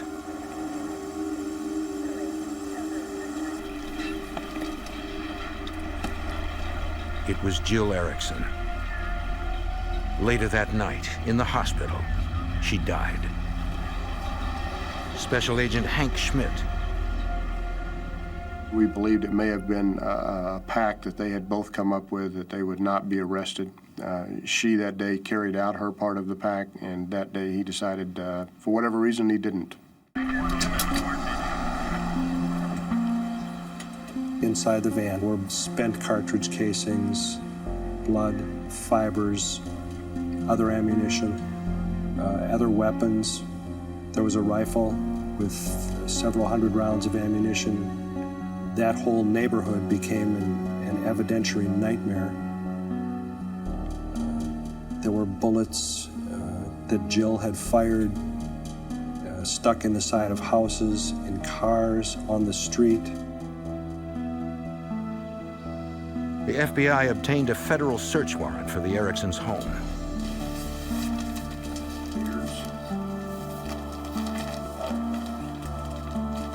We found some loose cash, but what impressed me was the amount of firepower in the house. An arrest at that home would have evolved into a shootout. In that home, there was a weapon everywhere that you would find a picture or a statue or a knick-knack in any other home. Among the weapons found was the .223 caliber semi-automatic assault rifle used in the attack on Officer Kevin Maher.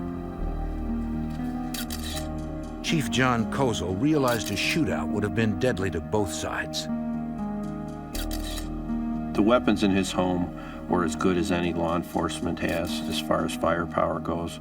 Most of the long guns he had, that type of ammunition would zip right through an officer's bulletproof vest. Another discovery in the house spoke to the couple's mindset.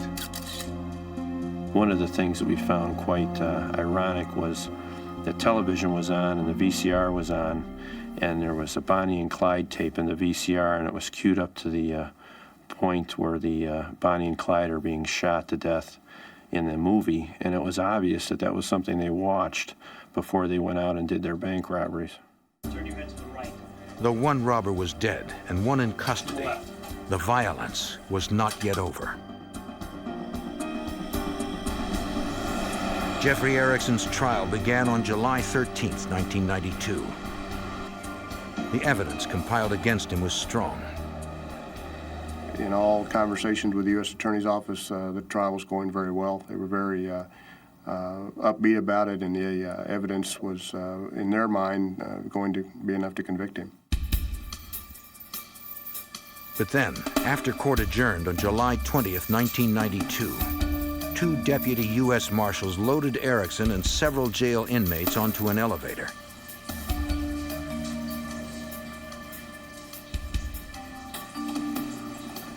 Erickson was still dressed for court. The prisoners were headed for a van that would take them to the Metropolitan Correctional Center. By the time the elevator reached the parking garage, Erickson had somehow escaped his cuffs.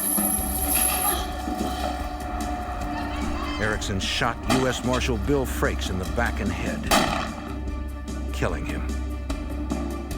Ambushed, Frakes had not had time to draw his weapon. As the gunman ran for the street, court security officer and former Chicago police detective Harry Belwomany confronted him. Erickson shot the police veteran in the chest. But before Belwomany died, he got off 4 rounds, fatally wounding Erickson. The gunman was 40 feet from the crowded streets when he died. The thing is, all these resources were brought to bear on an individual. He was captured and was being tried in court. You think the case is over, but unfortunately, the only person that could stop this individual turned out to be a very brave, courageous policeman named Harry Belwomany, who, while dying, shot and killed Jeff Erickson. A newlywed, Bill Frakes was a promising young lawman just 9 months into his career. Harry Belwomany was a 31-year veteran. 2 of his children are also Chicago police officers, carrying on his legacy.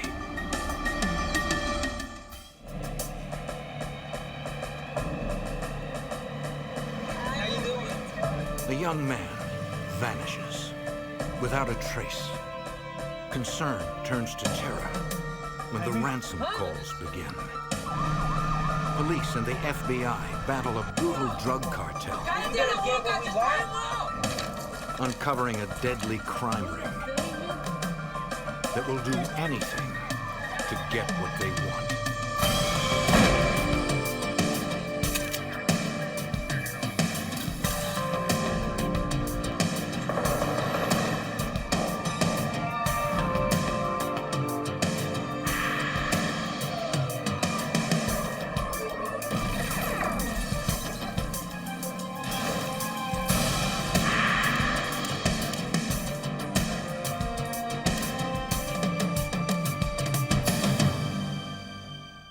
Chicago street gang thought they had figured out how to kidnap people for ransom again and again and never get caught. But their one mistake was they underestimated the Federal Bureau of Investigation. I'm Jim Kallstrom, former head of the FBI's New York office. Agents teamed up with one of the victim's brave relatives to break the ruthless gang who destroyed lives for profit.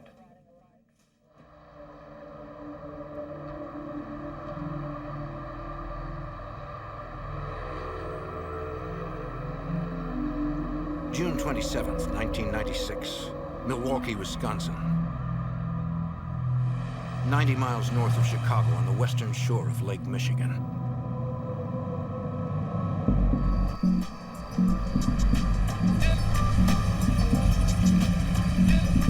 "17-year-old high school senior Jaime Estrada and his cousin Roberto Alvarez pulled up outside a convenience store on the city's south side. Jaime went in for sodas, leaving Roberto in the custom Monte Carlo Jaime and his brothers owned. So what's going on tonight? The store was a popular hangout where they often met friends. When Jaime came out, he spotted a girl he recognized.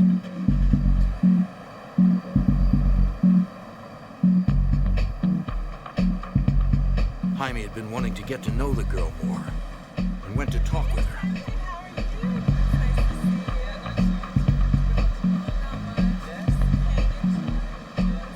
A star catcher in local baseball leagues, Jaime was a popular kid.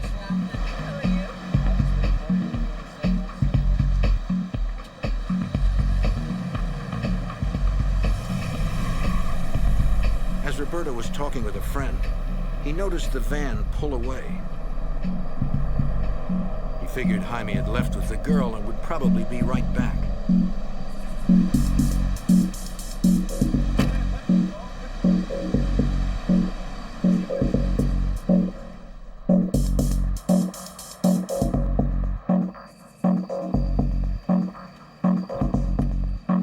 When Jaime had not returned after more than an hour, Roberto began to worry. Something was wrong. So Roberto decided to see if Jaime had gone home.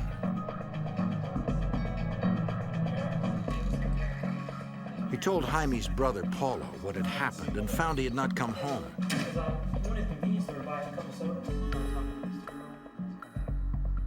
What's going on? ¿Qué pasa? That's Jaime's been missing for an hour. No one had heard from him since he left. We're supposed to get a couple of sodas. It was not like Jaime to run off, leaving his cousin and his car. His parents tried to figure out what to do. And then I've been waiting there for an hour. He still hasn't come back. Let's go look for your brother right now. They decided to split up and look for him in separate cars. Go to the other hangout in Chicago. No. His mother stayed home in case Jaime called.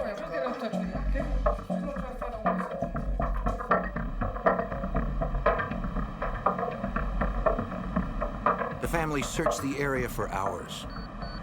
Then, Jaime's oldest brother, Mark, received a page. The area code was 312 Chicago. After the phone number was 187, Jaime's personal code. Then, 911. It was an emergency.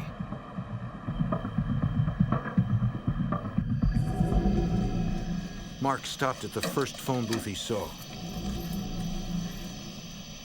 He hoped Jaime was all right.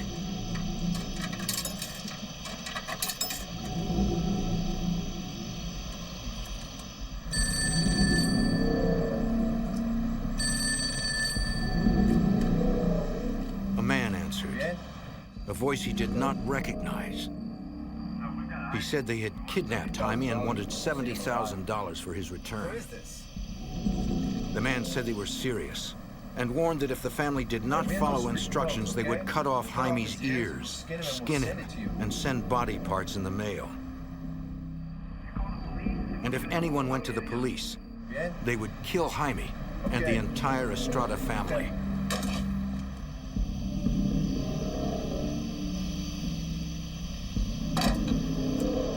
Mark was in disbelief. He called the number again. Maybe it was a prank.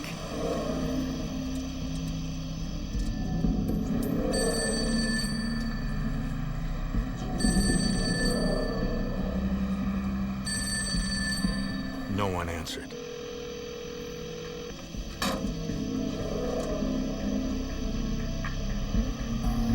I didn't hear from anybody. Jaime's father returned home. His wife said no one called. They were all getting frantic.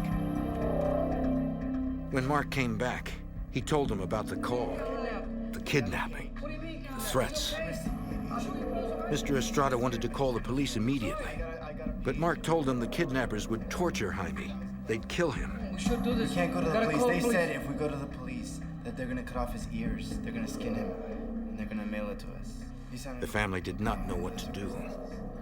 Okay, take him back to the kitchen. They struggled with the decision all night, waiting for another phone call. But none came. We're not waiting anymore. By dawn, Mr. Estrada could wait no longer. He needed to help his We son. need to do something. We got to call the police. It had been more than 9 hours since Jaime was last seen. Mr. Estrada decided that he and Mark would go to the police. They had to take the chance. At the Milwaukee Police 2nd District Station, Oh, yeah, the area code. Mark and his father explained what happened to a detective on the Violent Crime Squad. I called them and they said that if we went to the police, that they would cut off his ears. Since this was an armed abduction that crossed state lines from Wisconsin to Illinois, the police called in the FBI. Get the duty agent. Thanks. Okay, At the Milwaukee field office, FBI Special Agent Dan Kraft had just arrived at work. I was sitting at my desk and I received a call. An 18-year-old kid had been kidnapped. Kraft had to act quickly. I met with the victim's father and his older brother and tried to take a detailed interview of them based on what had happened, when it had happened, potentially why. I realized that this was going to become a major case. Back at the Estrada house, Why, who is this? Jaime's brother Paulo answered the phone. Who is this? Brother. It was the kidnappers. The man on the phone changed the ransom to $30,000 and also wanted the Monte Carlo. What are you talking about? He said they could prove their threats were serious. They had shot Jaime. Jaime confirmed he was shot. Jaime! He was hurt, bad. He pleaded with his brother to hurry. Yeah? Jaime! Still, the man gave no details for a ransom drop. The man said they'd call again on Paulo's cell phone. Hello? Hello?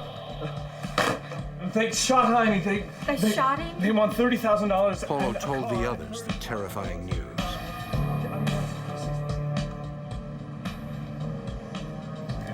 Come on in, have a seat over here. Paulo met his father and brother Mark at the FBI office. What we're trying to do is take control of this situation. Agents immediately tapped Paulo's cell phone since the kidnappers said they would be calling it next. Make sure you push this down. Automatically start the recording before you answer the phone. We're gonna be hooking up a tapping device. They also attached a recording device and tracing system to the Estrada's home The telephone. first thing you need to know is that this is the only phone it's gonna work with. As the FBI continued to set up, they kept interviewing the family, not wasting a second in gathering information. One of the first things that we did was set up what we call a rapid start. It's a computer database that helps us to manage a major case. We utilized rapid start to put in all the information that we had received at this point. Every little data point that we would come up with, even if it was partial. The sophisticated database helps track leads and find links in complex, quickly moving cases. I'll drop off warrants for the United States. Okay. There's the phone. Don't answer it yet. That afternoon, Paulo's phone rang. Real quick. He knew to try to get as much information as possible. Keep them on the phone as long as you can. Go ahead.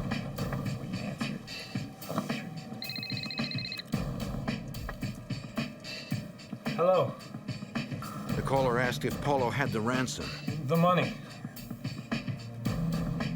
Polo said he had about half Well, and yeah, needed more no, time. The drop is gonna go perfect as scheduled. Jaime? Jaime came on the phone and Jaime. told his brother to hurry. He was bleeding. Tell your brother stop dragging it out. Tell your brother stop changing plans on us, eh? Don't worry, we're coming to get you. We're doing everything we can. You're gonna be okay, all right? You better have it, bro. Hello? They hung up. Should help. While agents and detectives tried to trace the number, the Estradas moved to an adjacent room to wait for more calls. In a kidnapping case, the FBI tries to move deliberately, but not hastily. And we have a tendency to try to slow things down and work at our pace and try to control. When a victim is shot, now you're dealing with a life and death matter, and every minute, every moment becomes critical. 3 hours later, Polo got another call. Special Agent Kraft was concerned about how Polo would handle it. These type of situations are extremely stressful to begin with. When you factor in a person who is a relative who loves the victim, cares about the victim, they're going to act on emotions every time, and they can make bad judgments. But despite the threats to his wounded brother, Polo remained calm. The kidnappers insisted Polo make the ransom drop of the car and cash at a fast food restaurant in Chicago. They said they'd call back with more details. They hung up. You never want to introduce a civilian into a high-risk situation. But agents had no choice. Polo would have to drop the car off himself. But since he would need a ride back home, an undercover agent could pose as a friend to provide at least some protection from Polo. Escorting you out to the site. The team left for Chicago.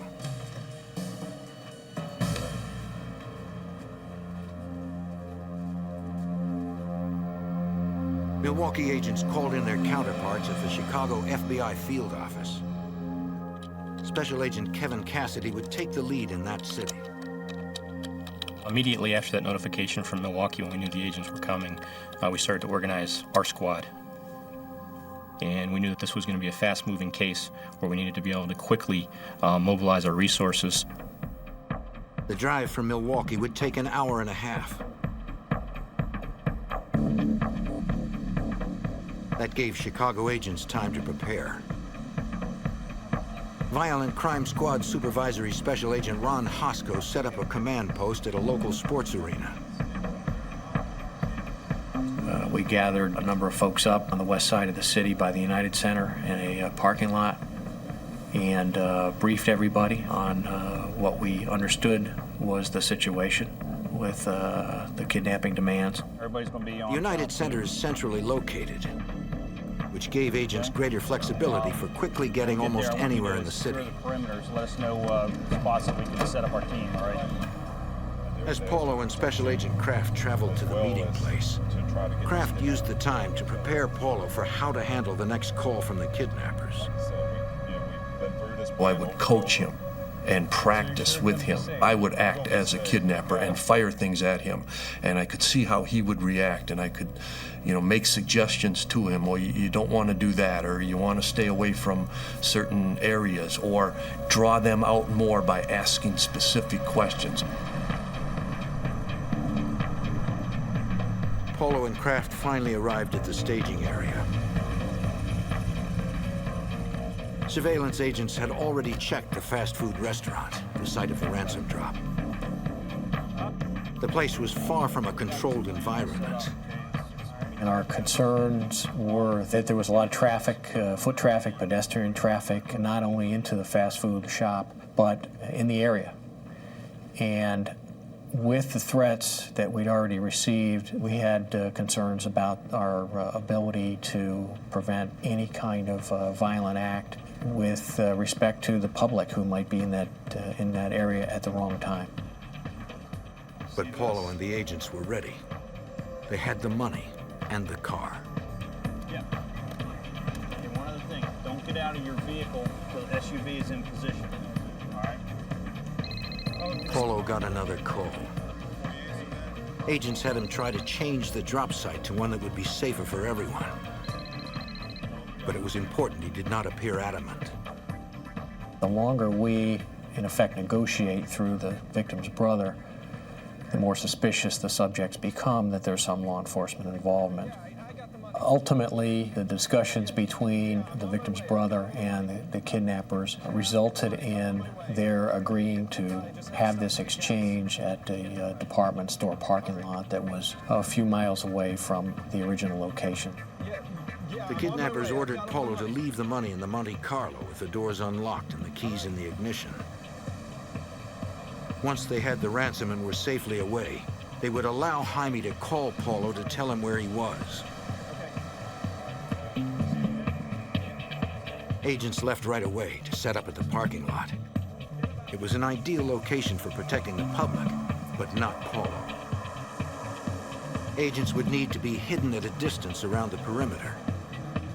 It was Paulo who would have to face the kidnappers up close. But getting his little brother back was worth the risk.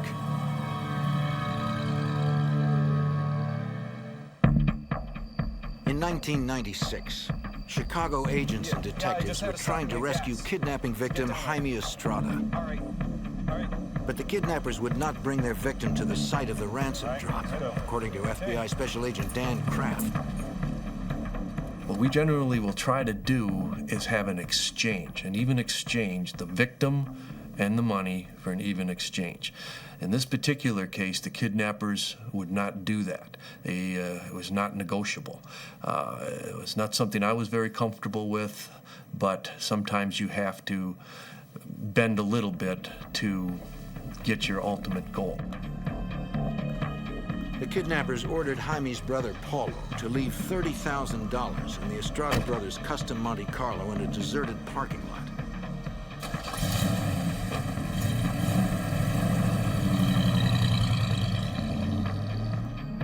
But the area was not entirely deserted. Surveillance units were hidden nearby, watching.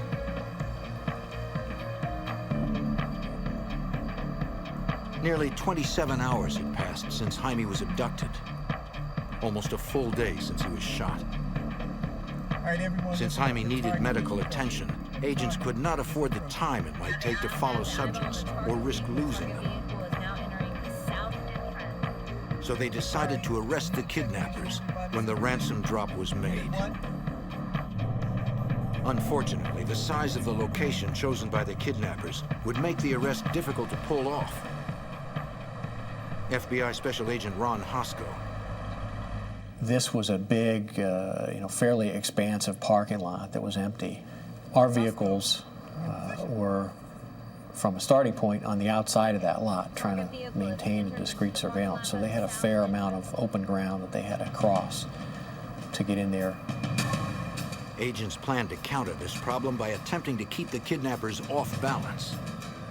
And they wanted the car left with the keys in the ignition and the doors unlocked. Well, we were going to screw that up a little bit by having the victim's brother lock the doors to the car, because it would end up stunning the kidnappers ever so slightly to where now they will have to regroup, reevaluate the situation, come up with a different plan. We have 2 subjects in the target vehicle. After a few minutes, a gray sedan pulled in. It looked like there were 3 men inside. One of them got out, went over to the car, looked in, could see that the money was sitting on the front seat, so you could almost see him with joy and this desire. And then he goes to open up the door, and he can't get the door open, and the keys to the car are in the vehicle, because he didn't know what to do. So they go from being in control to now they have to react. We wanted to throw them off their game, and it swings the control back over to us. All units, go, go, go! The takedown signal was given. All units began to converge. But the suspects reacted instantly.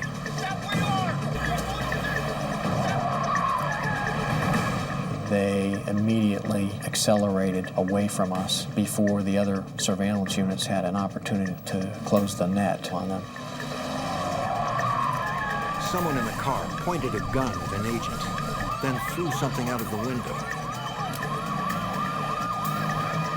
They were weaving around the responding vehicles, who are properly hesitant to ram that vehicle for any number of good reasons, not the least of which is that the victim could have been in the trunk. The suspects got on an expressway and tore off toward downtown.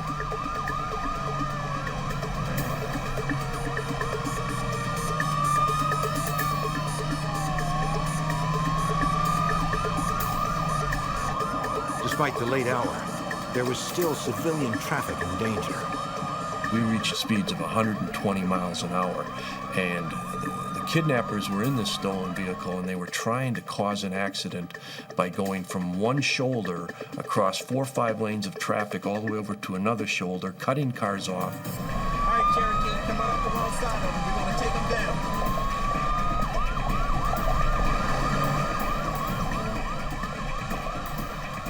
Agents used their training to end the pursuit. And they were able to execute what we call the pit maneuver, whereby they actually bumped the rear quarter panel. And the vehicle did not lose control completely. It just swerved slightly, but it was enough for the driver to slow down to a much lower speed, and our vehicles basically boxed them in at that point, and they came to a complete stop. On the highway, agents and detectives surrounded the car. They knew the men inside were armed and dangerous. We still had great concern about weapons, and while we could have a perimeter, you cannot prevent subjects from doing something you may not expect, like engaging in gunfire.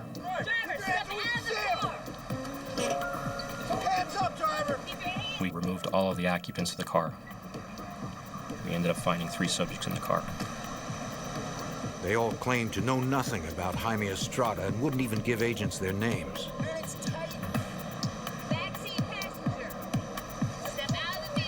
Each had ammunition, but no guns. Keep them still. Once they had the 3 men safely in custody, investigators checked to see if anything or anyone was in the trunk.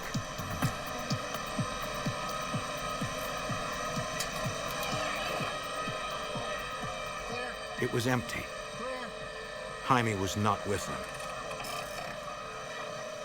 And it was certainly our suspicion that at least one co-conspirator was with Jaime Estrada, that was still holding him. And we needed to identify who that person was and where they were, and do that quickly. Agents ran the license plate number and searched the rest of the car, and discovered a knife and a night vision rifle scope.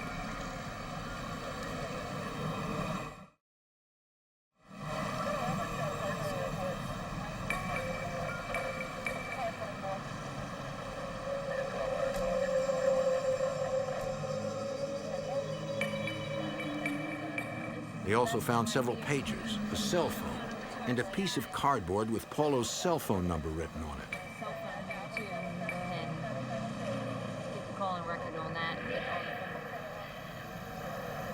On the roadside near the start of the pursuit, agents located a loaded 9mm semi-automatic handgun, likely the object seen thrown from the suspect's car.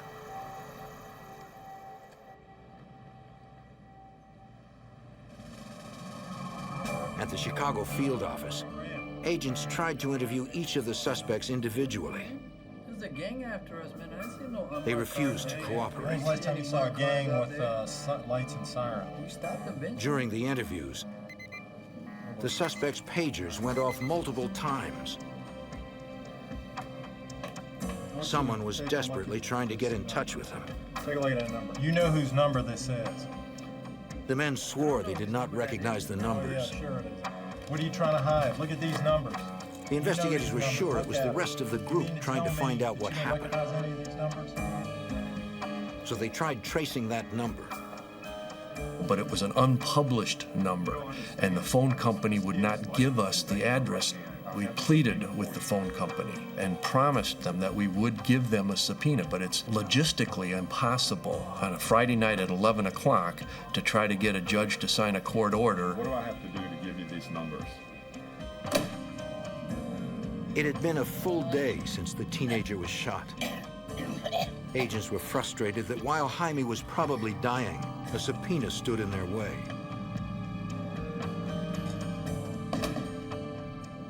I tried to plead, man to man, father to father. I said, what if it was your child? Wouldn't you want law enforcement to do everything humanly possible? And he just basically said, I don't care.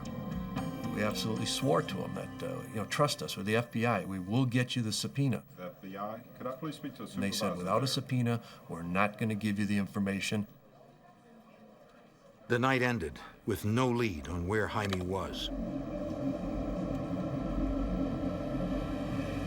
The next afternoon, on the city's west side, someone dumped a body.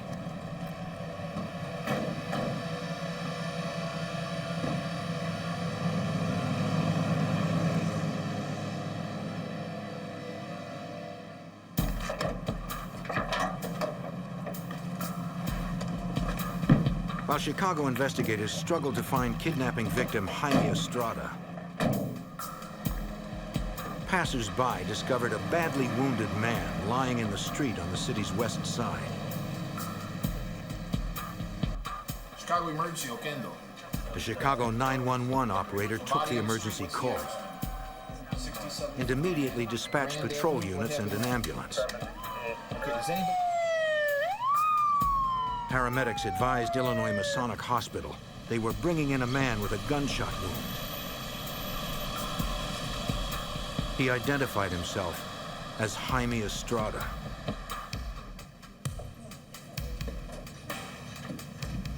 A Cook County Sheriff's investigator arrived at the hospital. The 17-year-old was not only alive, he was still conscious. Yes. The investigator asked the doctor in charge if he could talk with Jaime. Cook County Sheriff's Office, and wondering if I could have... He said Jaime needed immediate surgery, but since the OR was still being prepared, there was time for a quick interview if Jaime agreed. Okay, just a couple minutes. He said he could do it. Okay. Can you tell me a little bit about what happened? Went in a convenience store to get some drinks. He said 2 nights before, he'd gone to talk to a girl he liked. He didn't know her well. While they were talking, the driver pulled a gun. It happened so quickly.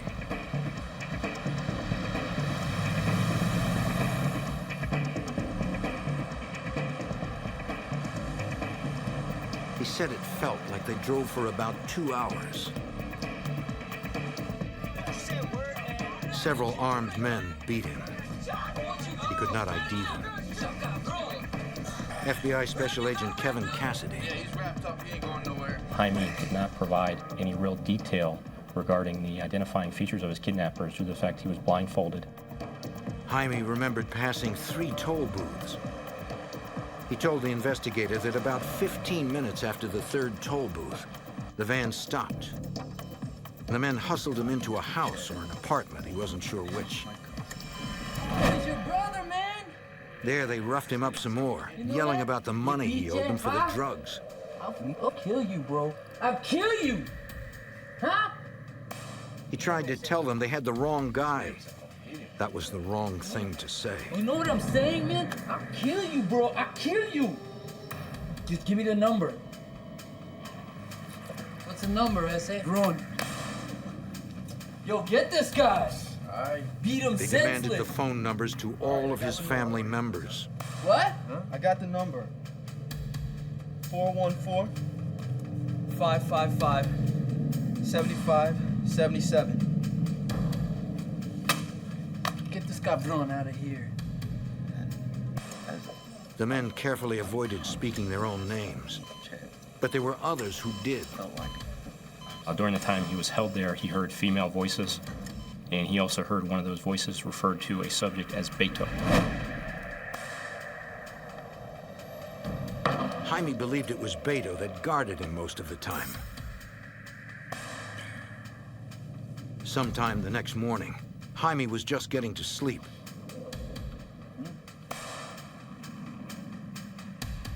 Suddenly, Beto, ¿qué pasó? it took him a minute to realize he'd been shot. Miguel, get them, cállate, cállate. It even surprised some of the kidnappers. They promptly moved Jaime to a bathroom. You'll be okay. Cállate, you'll be okay, man. Golly! Hey, man, you'll be okay. Go. Hey, man, hey, look, you're gonna be okay, all right? Here. No, Put this on here. Hold this right here, okay? You're gonna be okay, man. No, vente, get the car, bro. Beto, come on, man, get out of here. God, Dios mío, man. He's not gonna be fine. You're gonna be all right, man.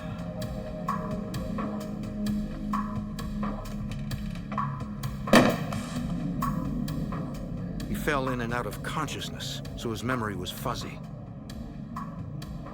He remembered a white tile floor, a red toilet seat, maybe a red shower curtain. That was all. Jaime's gunshot wound had gone untreated for 2 days and was badly infected. He needed so many surgeries that doctors had to put him into a drug-induced coma so he could survive the ordeal.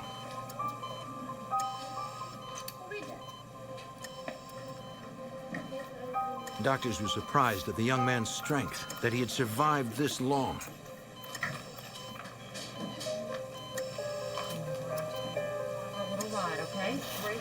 But their prognosis was not good.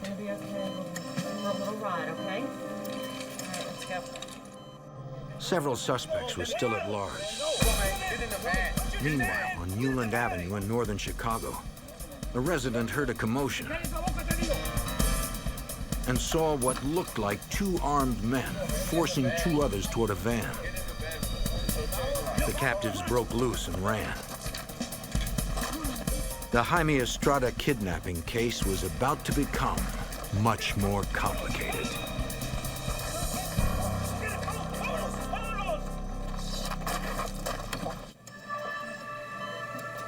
The same day, kidnapping victim Jaime Estrada was found.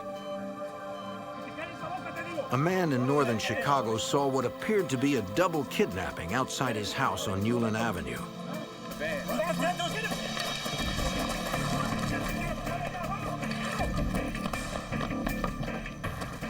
The victims managed to escape.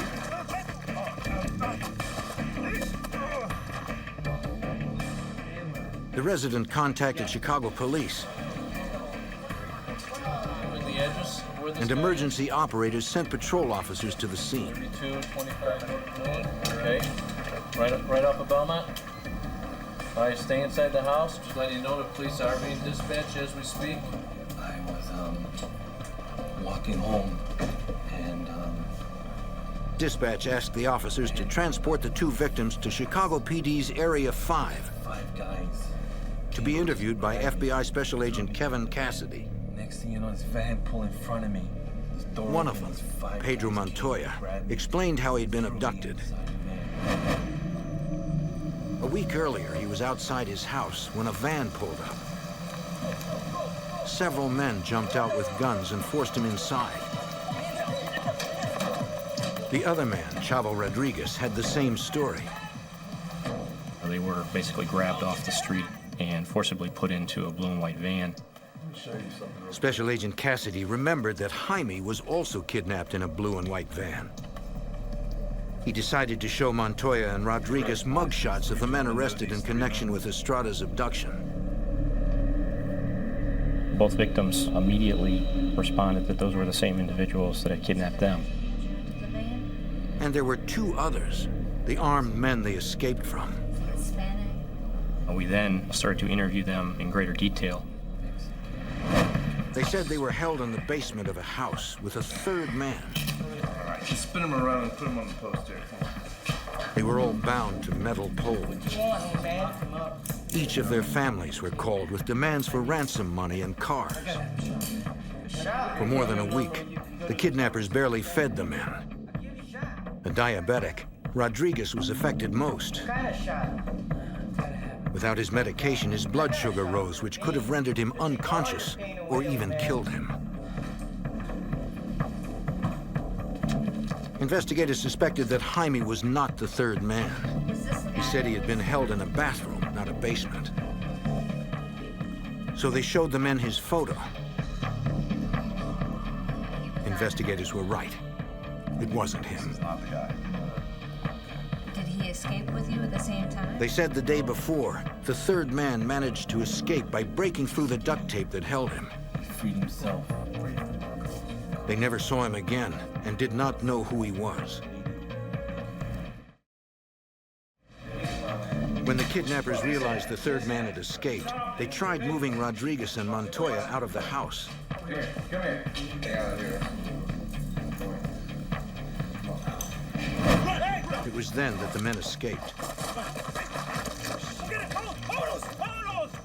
When asked why they may have been singled out to be kidnapped and held for ransom, I'll be holding back something. neither man had an answer. But consider yourselves lucky that you made it out. Agents obtained a federal search warrant for the Newland Avenue house where Rodriguez and Montoya were held. They collected duct tape bindings, hairs, clothing fibers,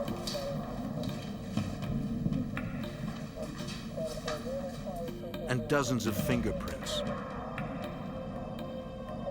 The bathroom in the house did not match the description given by Jaime Estrada. Investigators believed he'd been held at a different location. Agents also recovered a Norenko assault rifle from the house. A firearms expert determined that the bullet that was recovered from Jaime was consistent with one that would have been shot through the Norenko rifle. In one of the bedrooms, agents found an envelope with a Los Angeles address. Inside were several photographs of a man holding the same Norenko rifle. We took those photographs and put them into an appropriate photo array. We showed that photo array to several of the victims of the kidnappings, and they identified that as the subject that was involved in their kidnapping. Now agents had the face of one of the two fugitives, but still no names. Agents then received information from running the kidnappers' license plates. Our investigation led us to find an address in Chicago that was associated with the vehicle. We then had agents go to that residence. FBI agents, man? Agents spoke to Adalia Francisco. She reluctantly agreed to be interviewed.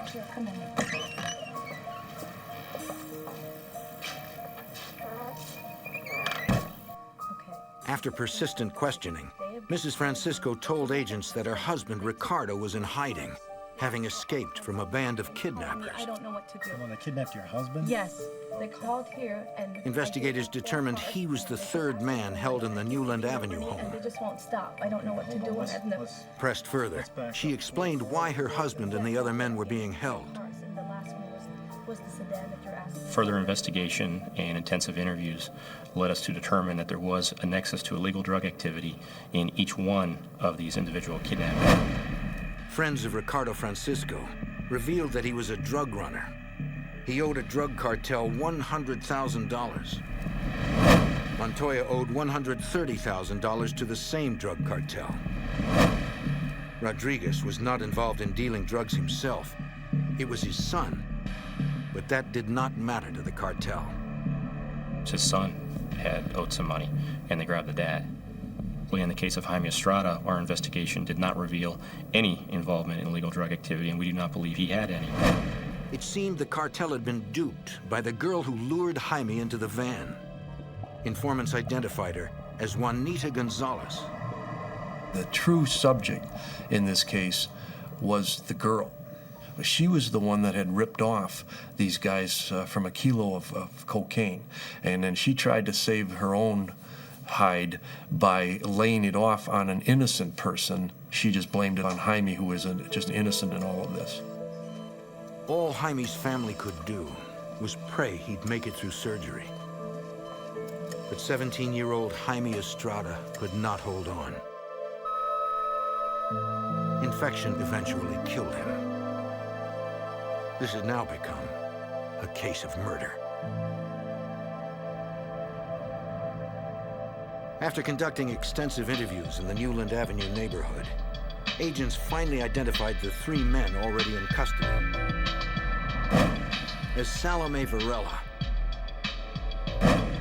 Jesus Ruiz, and Miguel Torres. The man in the photograph was identified as Jose de la Paz Sanchez.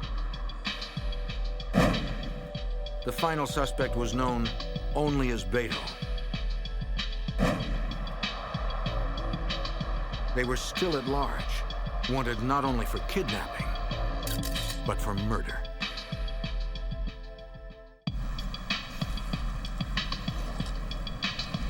In 1996, Chicago area investigators captured 3 alleged members of a kidnapping ring that took the life of 17-year-old Jaime Estrada. They still had 3 suspects to find. FBI Special Agent Kevin Cassidy had the name of one of the fugitives, Jose Sanchez.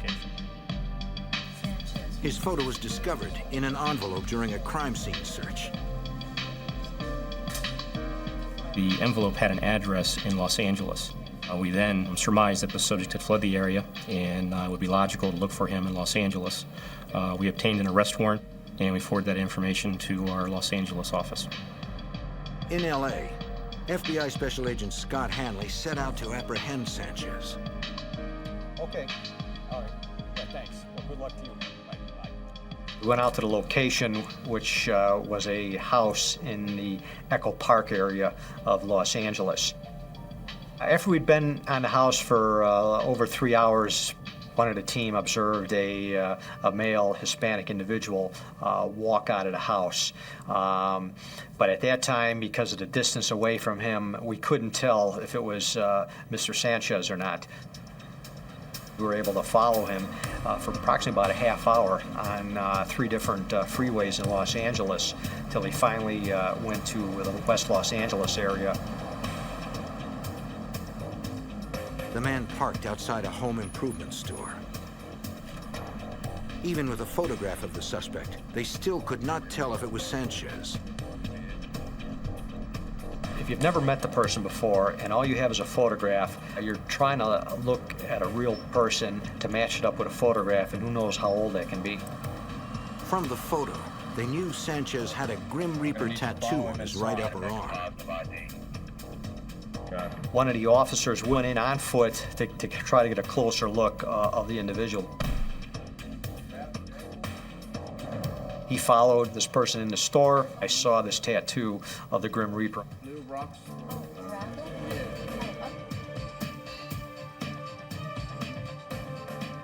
It was a positive ID.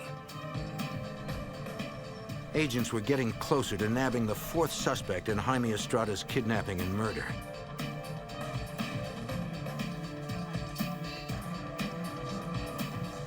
In the end, it was surprisingly simple. Sanchez had been handcuffed before he realized what was happening. He was unarmed and arrested without incident. Sanchez confessed to taking part in Jaime Estrada's kidnapping and was present after Jaime had been shot. When Mr. Sanchez admitted that he knew that Mr. Estrada had been shot, I asked him, well, what was the condition of the boy? And he said, well, he was talking to us. And I said, well, what did he ask? And he said, well, he asked, can I take him to the hospital? And I said, well, why didn't you do that? And he said, well, I didn't know what to do. He also admitted to the other kidnappings and said they had been ordered by a drug cartel as a way to collect money owed to them. Request that your lawyer be present before you answer any further questions. Chicago investigators then began to intensify their search for the man known only as Beto. They conducted dozens of interviews with associates of the three men already in custody. They revealed that Beto had a sister, Monique Jimenez. Facing accessory charges, she cooperated. Do you know anybody named Beto? She said Beto's real name was Luis Carreno. Have you been back? The sister was able to describe some of the circumstances of Jaime's kidnapping, particularly the shooting. She advised that she was in the apartment at the time and had heard the shot and saw Jaime shot. And she advised that the person that shot him was in fact her brother. There was blood there, so I had to go back. She said she had cleaned blood off the bathroom floor with bleach. She gave the FBI the address of the apartment. Yes, it's 2532 Moody Avenue. An evidence response team processed the apartment, collecting samples, including the grout between the bathroom floor tiles. Lab examiners later discovered traces of blood in the grout.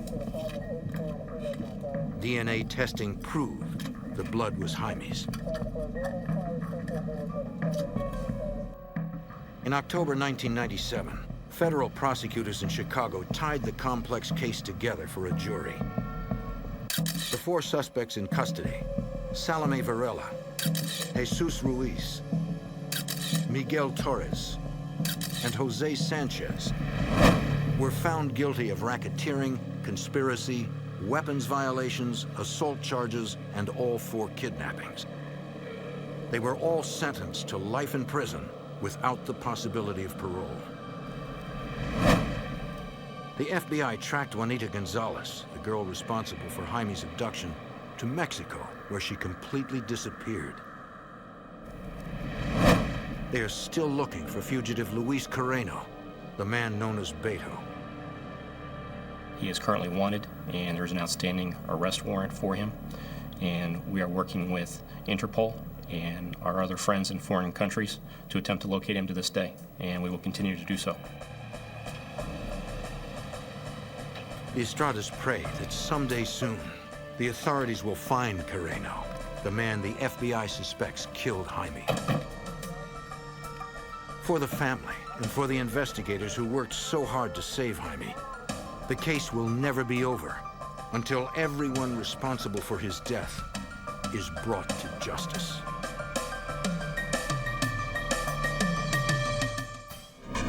In a world where money is everything and life means nothing, a drug gang stalks the streets of Chicago. They are heavily armed, well-funded, and have dangerous international contacts. It will take every weapon in the FBI's arsenal to stop a deadly threat known as the El Rukins.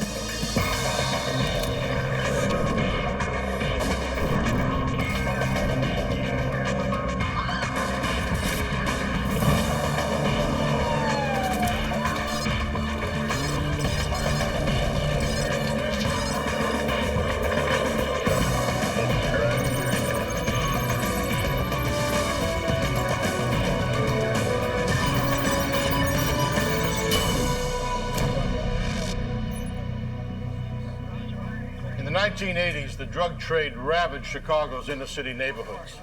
Heroin and cocaine sales soared. Violent crime threatened to destroy the community. I'm Jim Kallstrom, former head of the FBI's New York office. As drug profits grew, gangs ruled the streets. One of the most dangerous was called El Rukin. Agents teamed up with state and local police to bring them down, but in the process, uncovered a bizarre and frightening terrorist plot.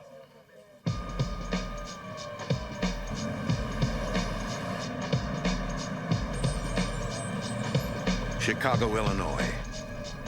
In the early 1980s, it is one of the deadliest major cities in America. Powerful drug gangs have transformed the South Side from a neighborhood into a war zone. To combat the rising tide of violence, the FBI forms the Organized Crime Drug Enforcement Task Force.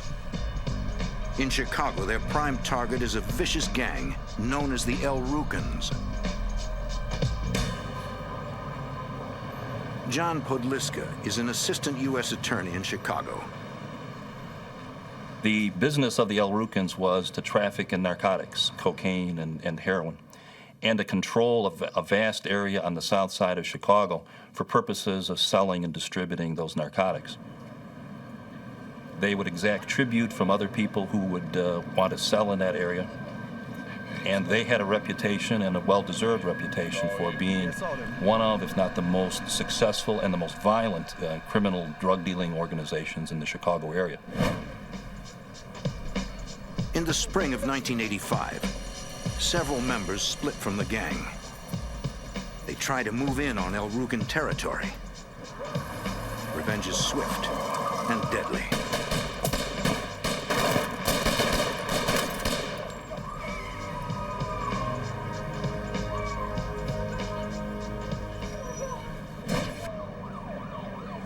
Chicago's south side is gripped by a vicious turf war. As the murder rate climbs, the FBI seems powerless to stop the violence.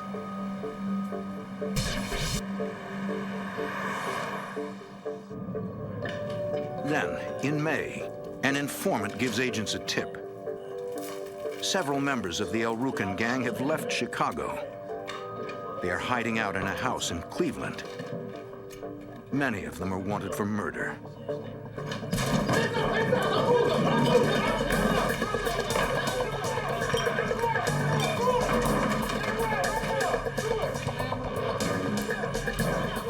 FBI agents and Cleveland police raid the house and arrest several suspects. One of them is a man named Anthony Sumner.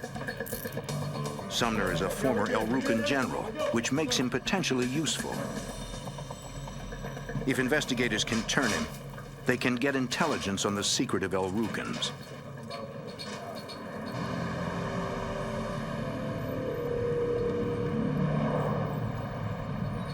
Sumner, how you doing? Detectives question Sumner for hours. He implicates himself in a double homicide in Chicago and is facing serious time. Authorities offer to reduce charges, but only if Sumner tells them everything he knows about the El Rukans. Finally, the former El Rukan general agrees to cooperate. As Sumner talks to authorities, a terrifying picture emerges. The El Rukan gang has hundreds of members. They're heavily armed, they're well organized, and they're growing. The entire organization is run by Jeff Fort, a kingpin known for his efficiency and his brutality. He was at the top, controlling the entire organization. Directly below him were 21 generals, and he preserved his power that way. If anyone tried to seize power from him, from amongst those 21 generals, there were 20 other people who would be in a position to let him know that, and he could retaliate.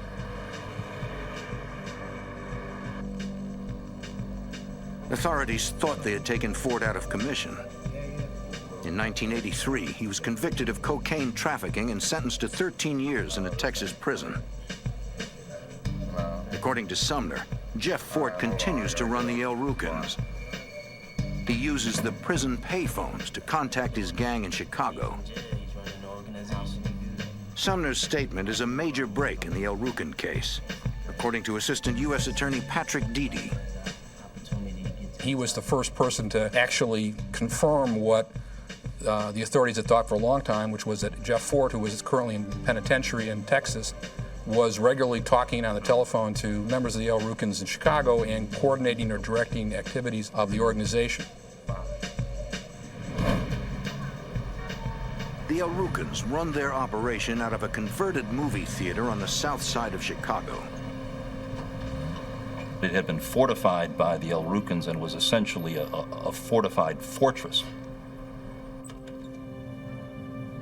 He had people at the headquarters of the El Rukans who were required to sit by that phone 24 hours a day. There was always someone at the phone, so that when he called, he could give his instructions, directions, and orders as to what he wanted done with his organization.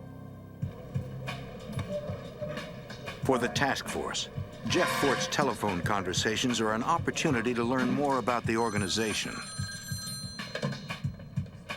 Yes, Imam. No one questioned what he said and what he wanted done.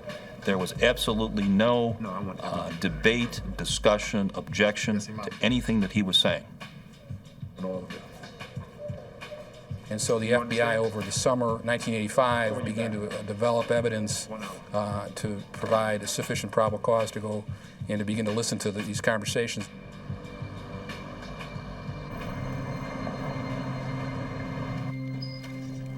Agents activate a 24-hour wiretap to record the Kingpin's phone calls.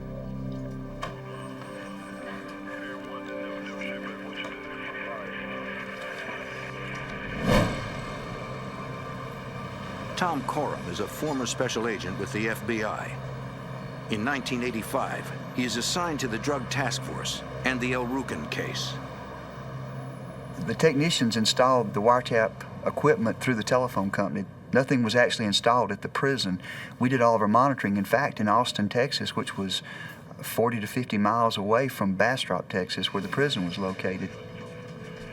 We were really stunned when we started hearing the conversation from Fort, because he was speaking with key gang leaders in Chicago, and what we were hearing was just strings of words. Jeff Fort and his gang are talking in code. And the kinds of series of words that we would hear said would be things like, in the science of Taku, love, truth, perfect man. And we had no idea what these words meant. And we couldn't establish any form of reference to figure out what he was saying during these conversations.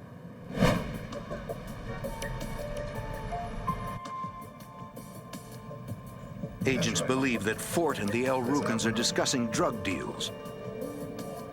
Okay.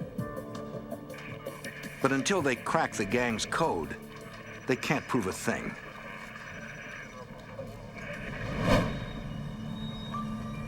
One of the Chicago police officers came up with really a very good idea. Chicago Police Department had uniformed officers almost on a daily basis make some sort of contact with the El Rukin gang members just to let them know that the Chicago Police Department was in the neighborhood and that they were being watched. And so the Chicago detective came up with the idea of having one of the uniformed officers go up to the gang headquarters, speak to one of the gang leaders while Jeff Fort was on the telephone, and see if the gang members would encode what the police officer had said to the gang member and then feed it back to Jeff Fort in the coded form. And what we heard was the gang member come back up to the telephone where Jeff Fort was on the phone at the time and then encode that statement that had been made to him by the police officer. So at that point we learned the code words for one, the word for pound, and the word for marijuana. Now what about? And the word for marijuana we found out at that time was perfect man. Again?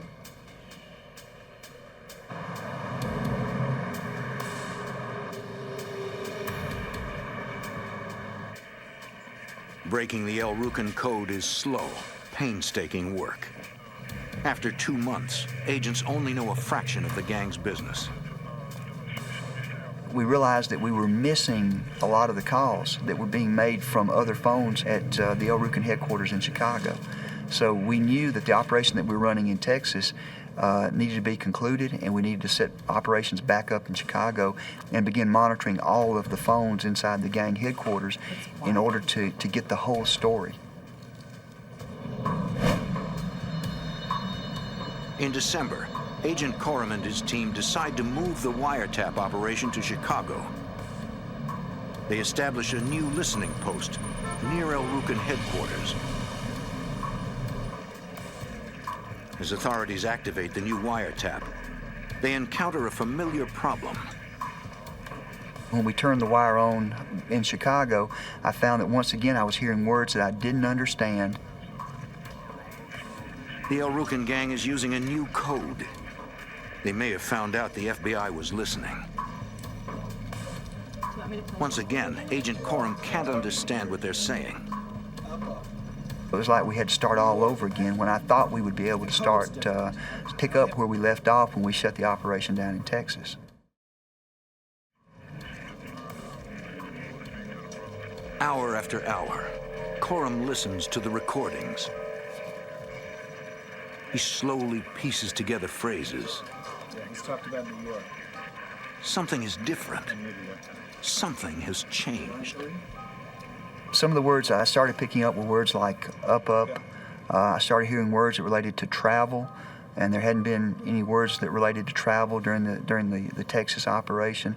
I started hearing references to New York, and I eventually heard a reference to Libya that really caused me to be really, really concerned about what changes had occurred during the 3 or 4 months that we had not been monitoring the telephones. It's a chilling discovery. Libya, a rogue nation in North Africa, is suspected of state-sponsored terrorism. A well-armed drug gang, combined with foreign terrorists, could pose a deadly threat to national security.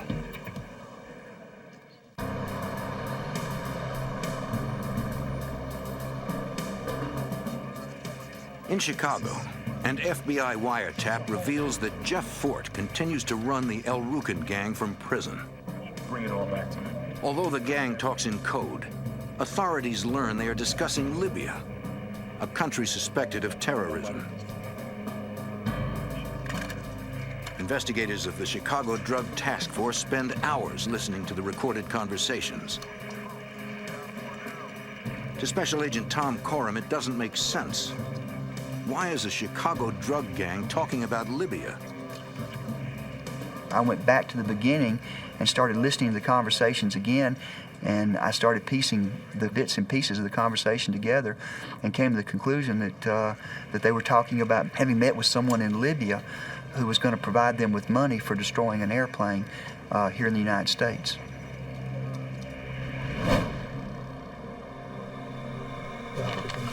Coram alerts the U.S. Attorney's Office. The drug investigation has uncovered a potential terrorist plot. The FBI calls in the Joint Terrorism Task Force. Special Agent Ned Hamara is assigned to the Terrorism Task Force in Chicago. We took it seriously because we had no idea whether it was real or not.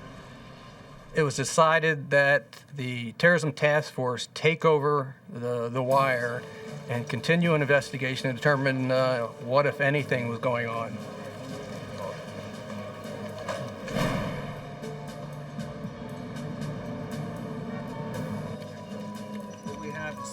The Drug Task Force offered their agents to help with overhearing the wire talk and recorded conversations. If authorities hope to unravel El Rukin's plans, they need to decipher the new code quickly and completely. This is the conversation. At that time, we took our surveillance teams and put them to work.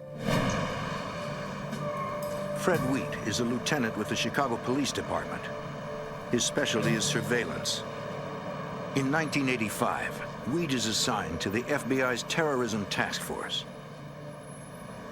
We were brought in because they knew that they would need surveillance, and also that a number of the Chicago police officers had worked El Rukin's before and would be helpful in setting up the strategy to work this organization.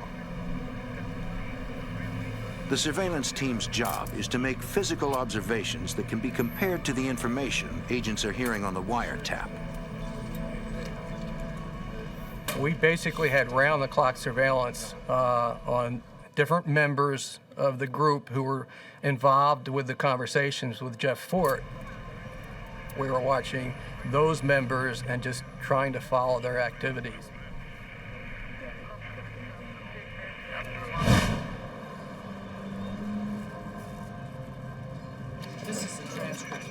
On one instance, one of the gang members reads a newspaper article to Jeff Fort and substitutes the code word for the actual newsprint.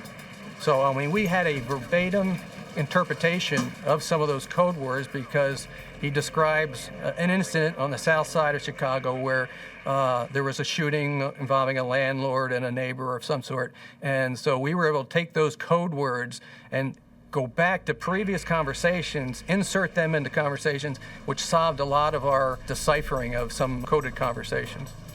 Okay. That's it. Slowly, agents crack the new code. Ron Reddy is a special agent with the FBI's Chicago field office. The calls that are being intercepted at the El Rucan headquarters basically concern two areas. They concern the El Rucan's normal business of engaging in drug transactions, as well as what we are beginning to realize is a plot between the El Rucans and the government of Libya. How'd it go? Knowing the violent history of this particular organization, we were afraid that the El Rucans were going to commit an act of terrorism in the United States in order to obtain money from the Libyan government. From the wiretap, authorities learned that several members of the El Rucan gang recently traveled to Libya. As agents continue to monitor the gang's conversations, the situation with Libya deteriorates. On April 2nd, 1986, a bomb detonates aboard TWA Flight 840 between Rome and Athens.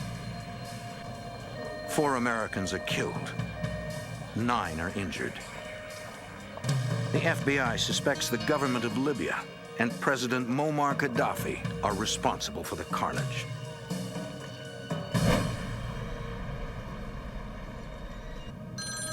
On April 4th of 1986, there was a series of conversations between Jeff Fort and a general in the El Rucan organization known as Melvin Mays.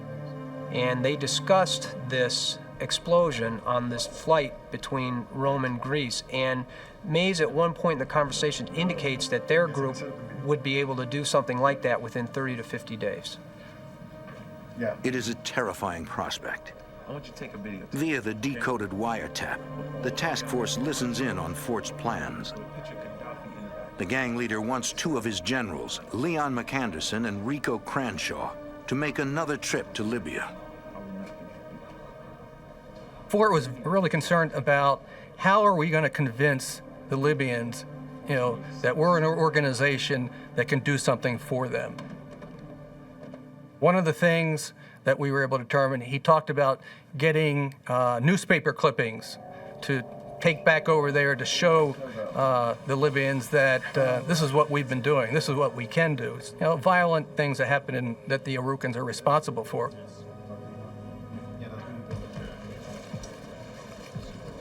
The whole idea was to convince the Libyans that the El Rucans were an organization big enough to commit some significant terrorist activity or acts in the United States on their behalf. We believed it was a real threat. If McAnderson and Cranshaw return to Libya, federal agents will not be far behind.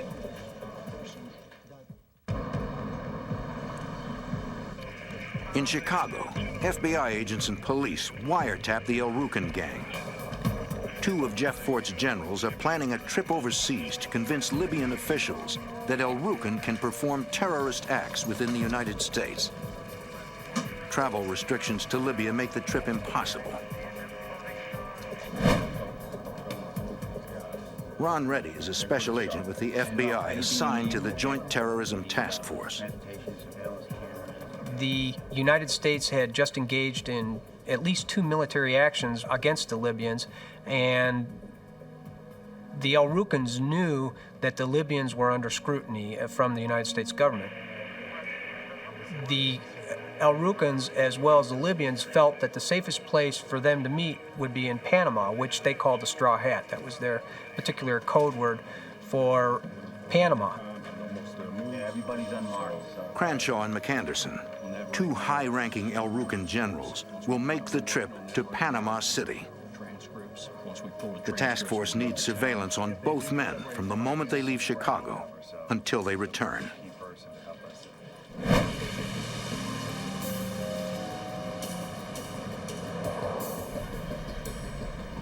On May 3rd, Cranshaw and McAnderson leave El Rucan headquarters. A surveillance team is not far behind.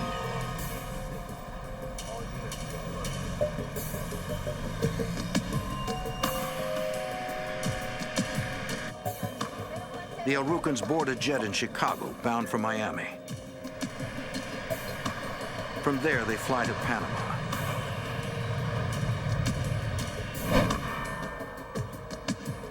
In Panama, Cranshaw and McAnderson are seen entering the Libyan embassy, presumably to meet with government officials. And on May 10th, the two El Rukns returned to the United States.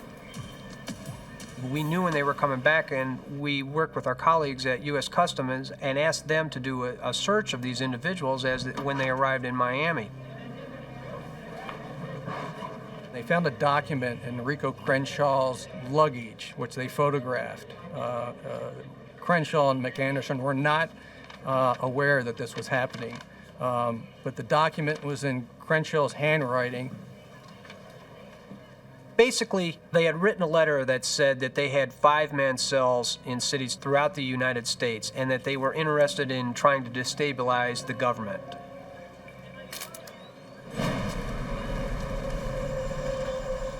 The next day, on May 11th, the task force intercepts several telephone conversations between the two El Rukns and their leader, Jeff Fort. Cranshaw and McAnderson tell Fort the Libyans have agreed to provide financing. They will deposit the money in a Panamanian bank in the United States. An attorney they met in Panama will contact them shortly. For the task force, it's a terrifying development. But agents don't have enough evidence to prosecute the El Rukn gang on conspiracy charges.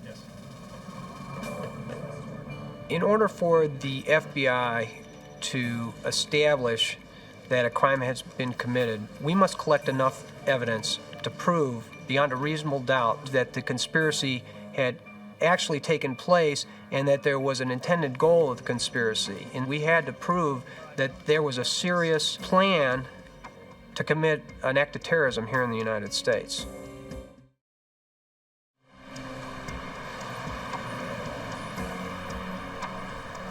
Agents continue to listen to the wiretap, hoping to learn more. During June, Fort talks about sending El Rukns over to Libya to learn bomb-making skills. He said we can send some of the soldiers or members over there. They could learn how to make bombs. Those individuals can come back to the United States and teach other members how to make bombs. As alarming as this scenario is, it's still not enough to prove a conspiracy.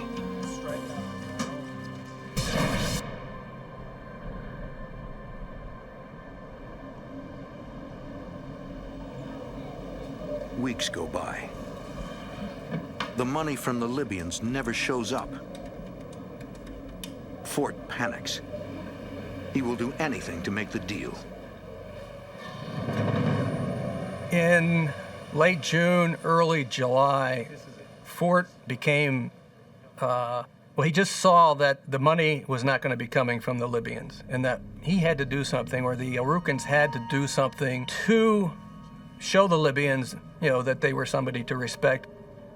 He talked about damaging a government building. He talked about planting bombs. He talked about blowing up an airplane. And he talked about getting a rocket, one that you can use once and throw away. So we figured, okay, how can we address this issue? Through the wiretaps we're hearing. Fort wants to buy military-grade weapons. The task force decides to use it to their advantage by becoming El Rukn's sole supplier. Okay. So enter Special Agent Willie Hulan. Willie was on the drug task force.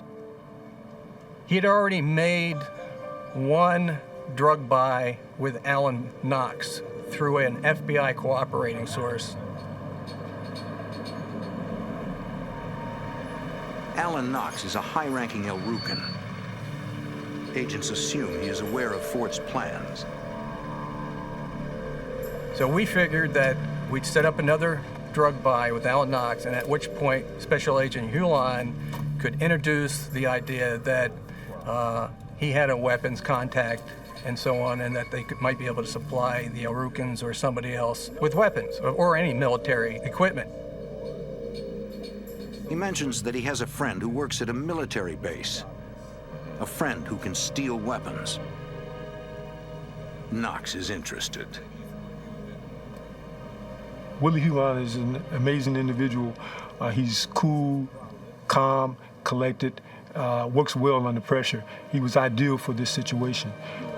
His knowledge of the street gangs, his calmness and operating sources, and Willie was perfect for this role. Knox tells Hulan about the kind of weapons the gang wants to buy. They were interested in grenade launchers, and so when he described the grenade launchers, he said it's the type that Clint Eastwood used in the movie, which obviously is a law rocket. The M72 Law rocket is the U.S. Army's primary light anti-tank weapon.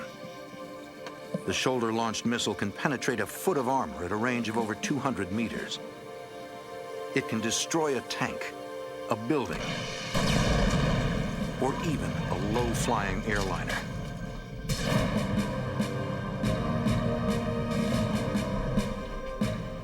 Agents cannot allow El Rucan to obtain such a deadly weapon on the open market.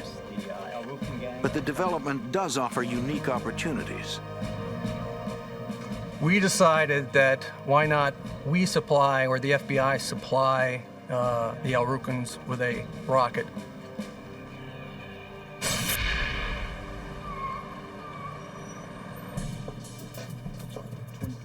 Special Agent Willie Hulan negotiates with Alan Knox on the price. You guys doing all right? Thank you. Yeah. He tells Knox he can get Law rockets for $1,850 apiece. Got a man on the inside. Obviously, we weren't going to sell these guys a Law rocket that they could use or would even work. But that being said, we wanted to sell them a device that looked like a real Law rocket, and on a cursory inspection would appear to them to be a real Law rocket. And they will buy for that $2,200. The ATF, the Bureau of Alcohol, Tobacco, and Firearms, constructs a dummy Law rocket. Although it looks like the real thing, it does not contain an explosive charge. The ATF also installs a radio transmitter so agents can track the device from a distance.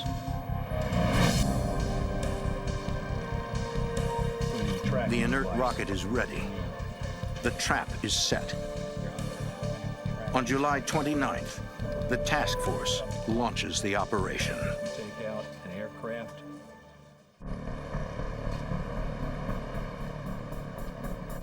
Tracking device. On July 29th, 1986, the FBI's Joint Terrorism Task Force launches a complex sting operation.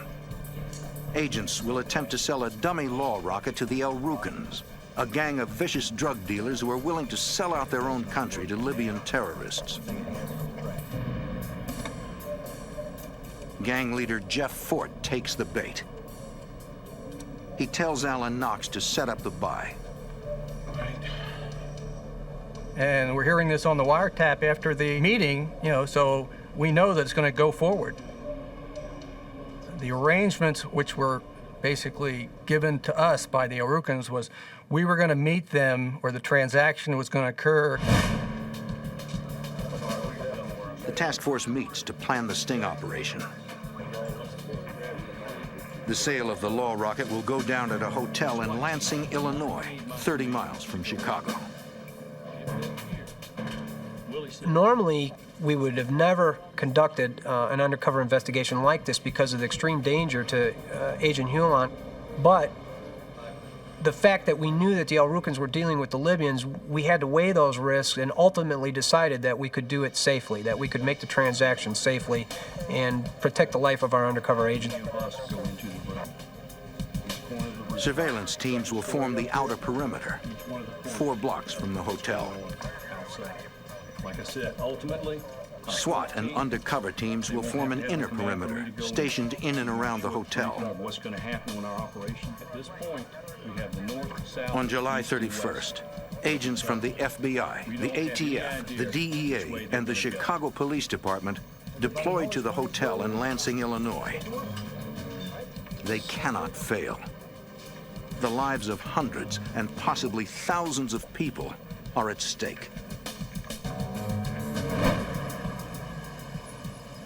On the night of the Law Rocket deal, we probably had in excess of 50 individuals spread out through different areas. Surveillance teams assigned to the outer perimeter get into position.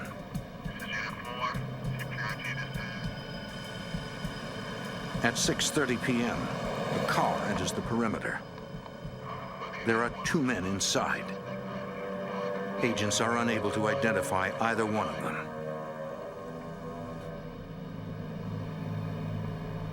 Detective Wheat's surveillance team picks up the incoming vehicle.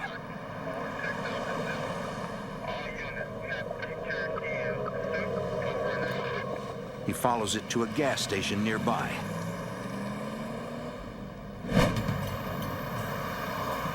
At the gas station, Wheat is able to make a positive ID. Melvin Mays is the driver. Alan Knox is in the passenger seat.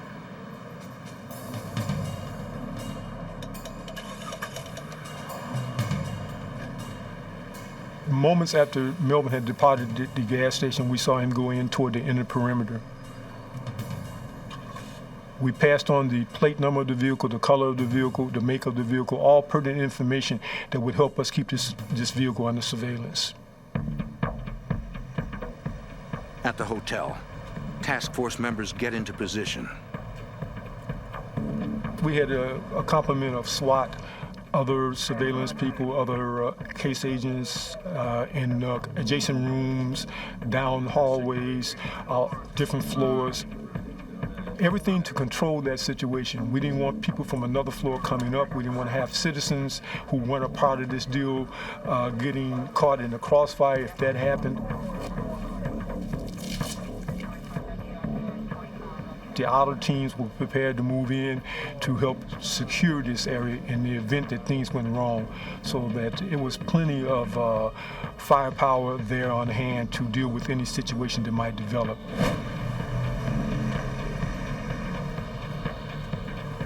Mays and Knox arrive at the hotel within minutes.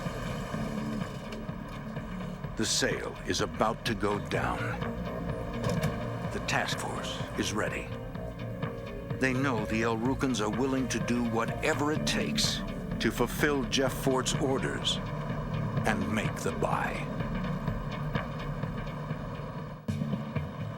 On the night of July 31st, 1986, 2 members of the El Rukn gang arrive at a hotel in Lansing, Illinois.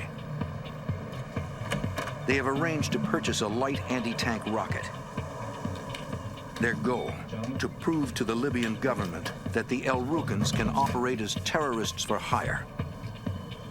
They have no idea that the man they are dealing with is an undercover FBI agent. Members of the Joint Terrorism Task Force can hear every word of the transaction. Detective Fred Wheat and his surveillance team is stationed 4 blocks from the hotel.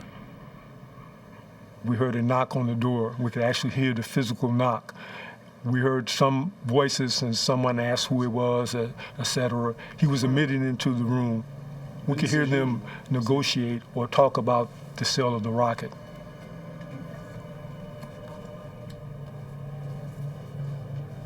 It's the launch. A little something extra I threw in. I can't see the rocket launcher. Where's it at? It's on the photo. You know I don't do business like that. Where's the cash? It's close. You get your launcher when I get my cash.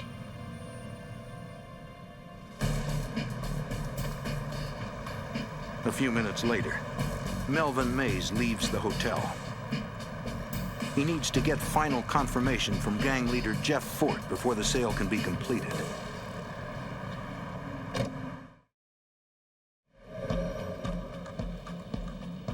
Mays returns to El Rukn headquarters to wait for Fort's call.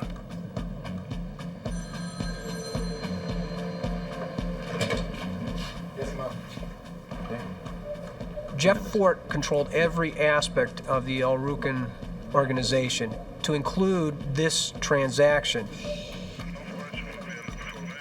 The wiretap picks up the phone call between Mays and Jeff Fort. Fort seems leery about the buy. He's worried that it's a setup. Ford instructs Mays to bring a young gang member back with him. They should arrive at the hotel in separate cars. If the buy is a setup, Jeff Fort would rather sacrifice a low-level gang member than risk one of his generals. In other words, Fort did not want any contact or any trading of money between the undercover agents who he suspected and his generals. Fort orders him to deliver the money to the hotel and then pick up the law rocket.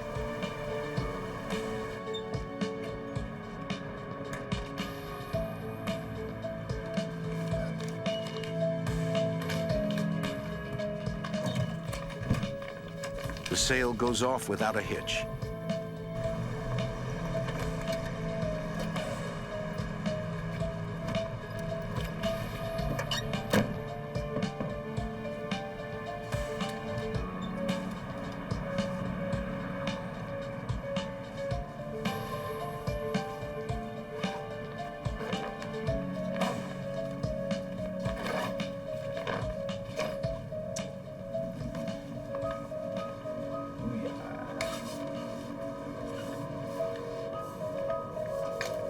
What you think?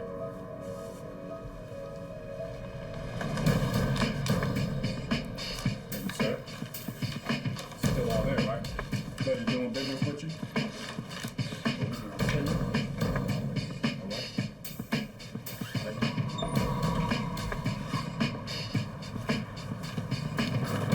The El Rukns have no idea that the law rocket is a dummy.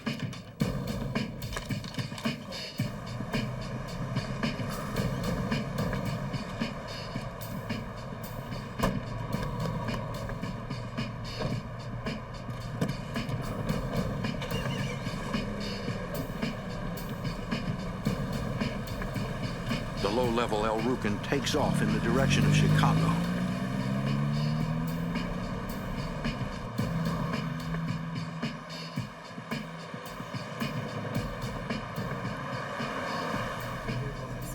Surveillance units follow him onto the Dan Ryan Expressway.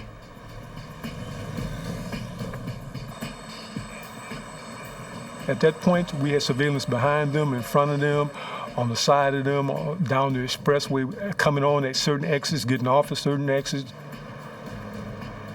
Suddenly, the young gang member transporting the law rocket pulls over and stops.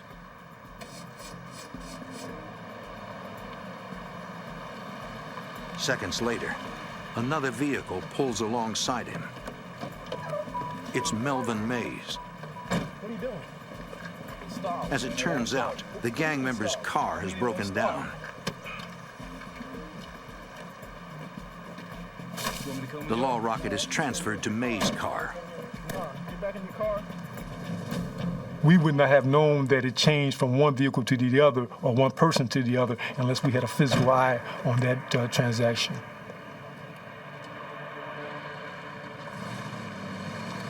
The law rocket had been equipped with a radio transmitter, and we were using electronic equipment and physical surveillance to follow the rocket back to where they eventually stored it. Mays drives to an apartment building on South Kenwood Avenue, a few miles from El Rukn headquarters. The gang members refer to this building as the Armory. Then our job really began because at that point we were 24/7 on that location because we had to make sure that that law rocket was not moved.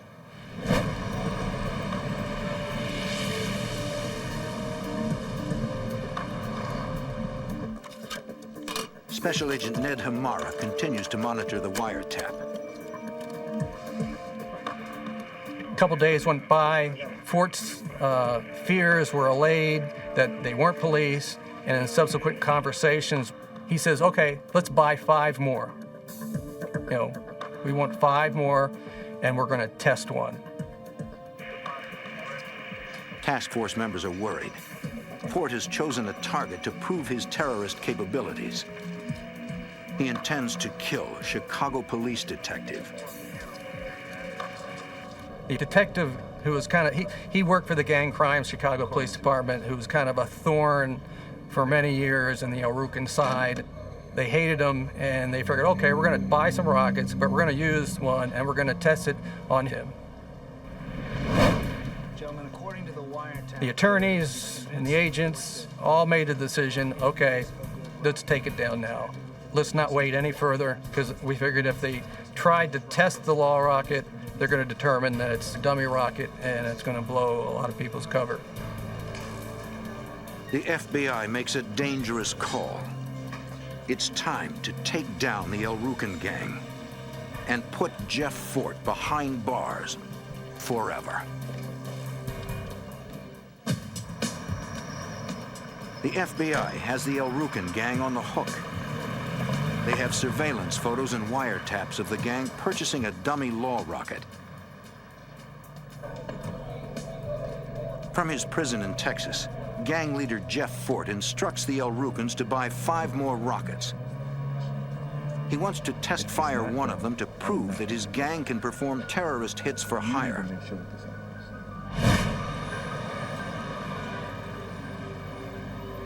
gentlemen, according to the wiretap, We had to prevent the El Rucans from actually doing something to try to impress the Libyans. We felt it prudent at that time that we'd gone along far enough, we had enough evidence to at least put them behind bars for at least weapon charges, if not the terrorist activities. We weren't going to take the chances that they were going to get a law rocket from an outside source and use it. A live law rocket in the hands of a violent gang like the El Rucans would be catastrophic. I think everybody decided it was time to take it down.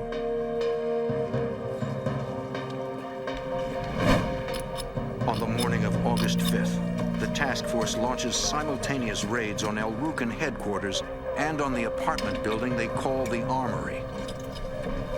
That building at 39th and Drexel was a fortified fort. It had steel doors on both the front and rear and iron gates across the other doors. We had to use a burning bar that day to gain entry into the fort to execute our search warrant. Go, go, go, go, go, go!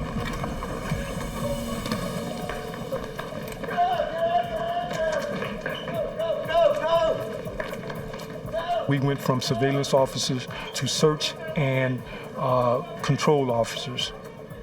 We began systematically arresting across the city all individuals that were involved in this plot. In an office at El Rucan headquarters, authorities find travel itineraries to Libya for Rico Cranshaw and Leon McAnderson.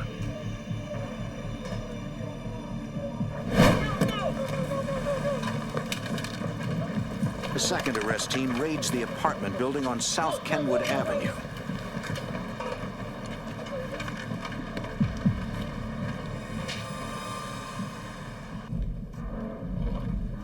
I was at the location on South Kenwood. Our main objective was to find the law rocket. We're walking all through the complex, you know, behind the ATF agent who's got the beacon, and he's going upstairs and downstairs and all around. Oh, it's getting fainter, we're getting stronger. We were in there for, you know, it seemed like a half hour, and we're walking and we're still not getting it. Finally, we go down into the basement.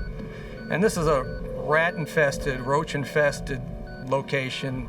But when we're going down the stairs, it gets louder and louder and louder. It's getting stronger right out here. Finally, we decided it's got to be under the stairwell.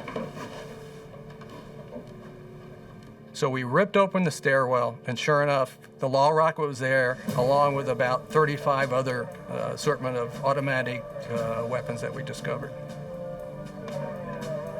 Some of them were submachine guns. Who knows, you know, how many weapons were used in crimes or murders or what. The main thing, we got the law rocket back before they were able to determine that it, you know, was an inert or dummy law rocket.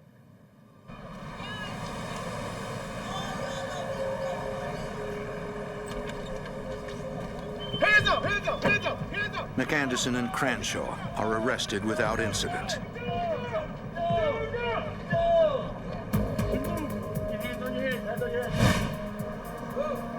Knox is also taken into custody. Hands up in here! Do it now! Melvin Mays is nowhere to be found. On October 30th, 1986, Jeff Fort, Alan Knox, Rico Cranshaw, and Leon McAnderson are indicted on charges of conspiracy, possession of weapons, and use of interstate facilities to carry on unlawful activities. Melvin Mays, who is still a fugitive, is placed on the FBI's 10 most wanted list. In 1987, McAnderson and Cranshaw are convicted and sentenced to more than 50 years in prison. Melvin Mays eludes authorities for nearly 9 years. In 1995, he is arrested and convicted and sentenced to 3 life terms in prison. Jeff Fort, who is already incarcerated, is sentenced to spend an additional 80 years in prison. This was the first instance in the United States history that American citizens had been convicted for attempting to commit a terrorist act for a foreign government.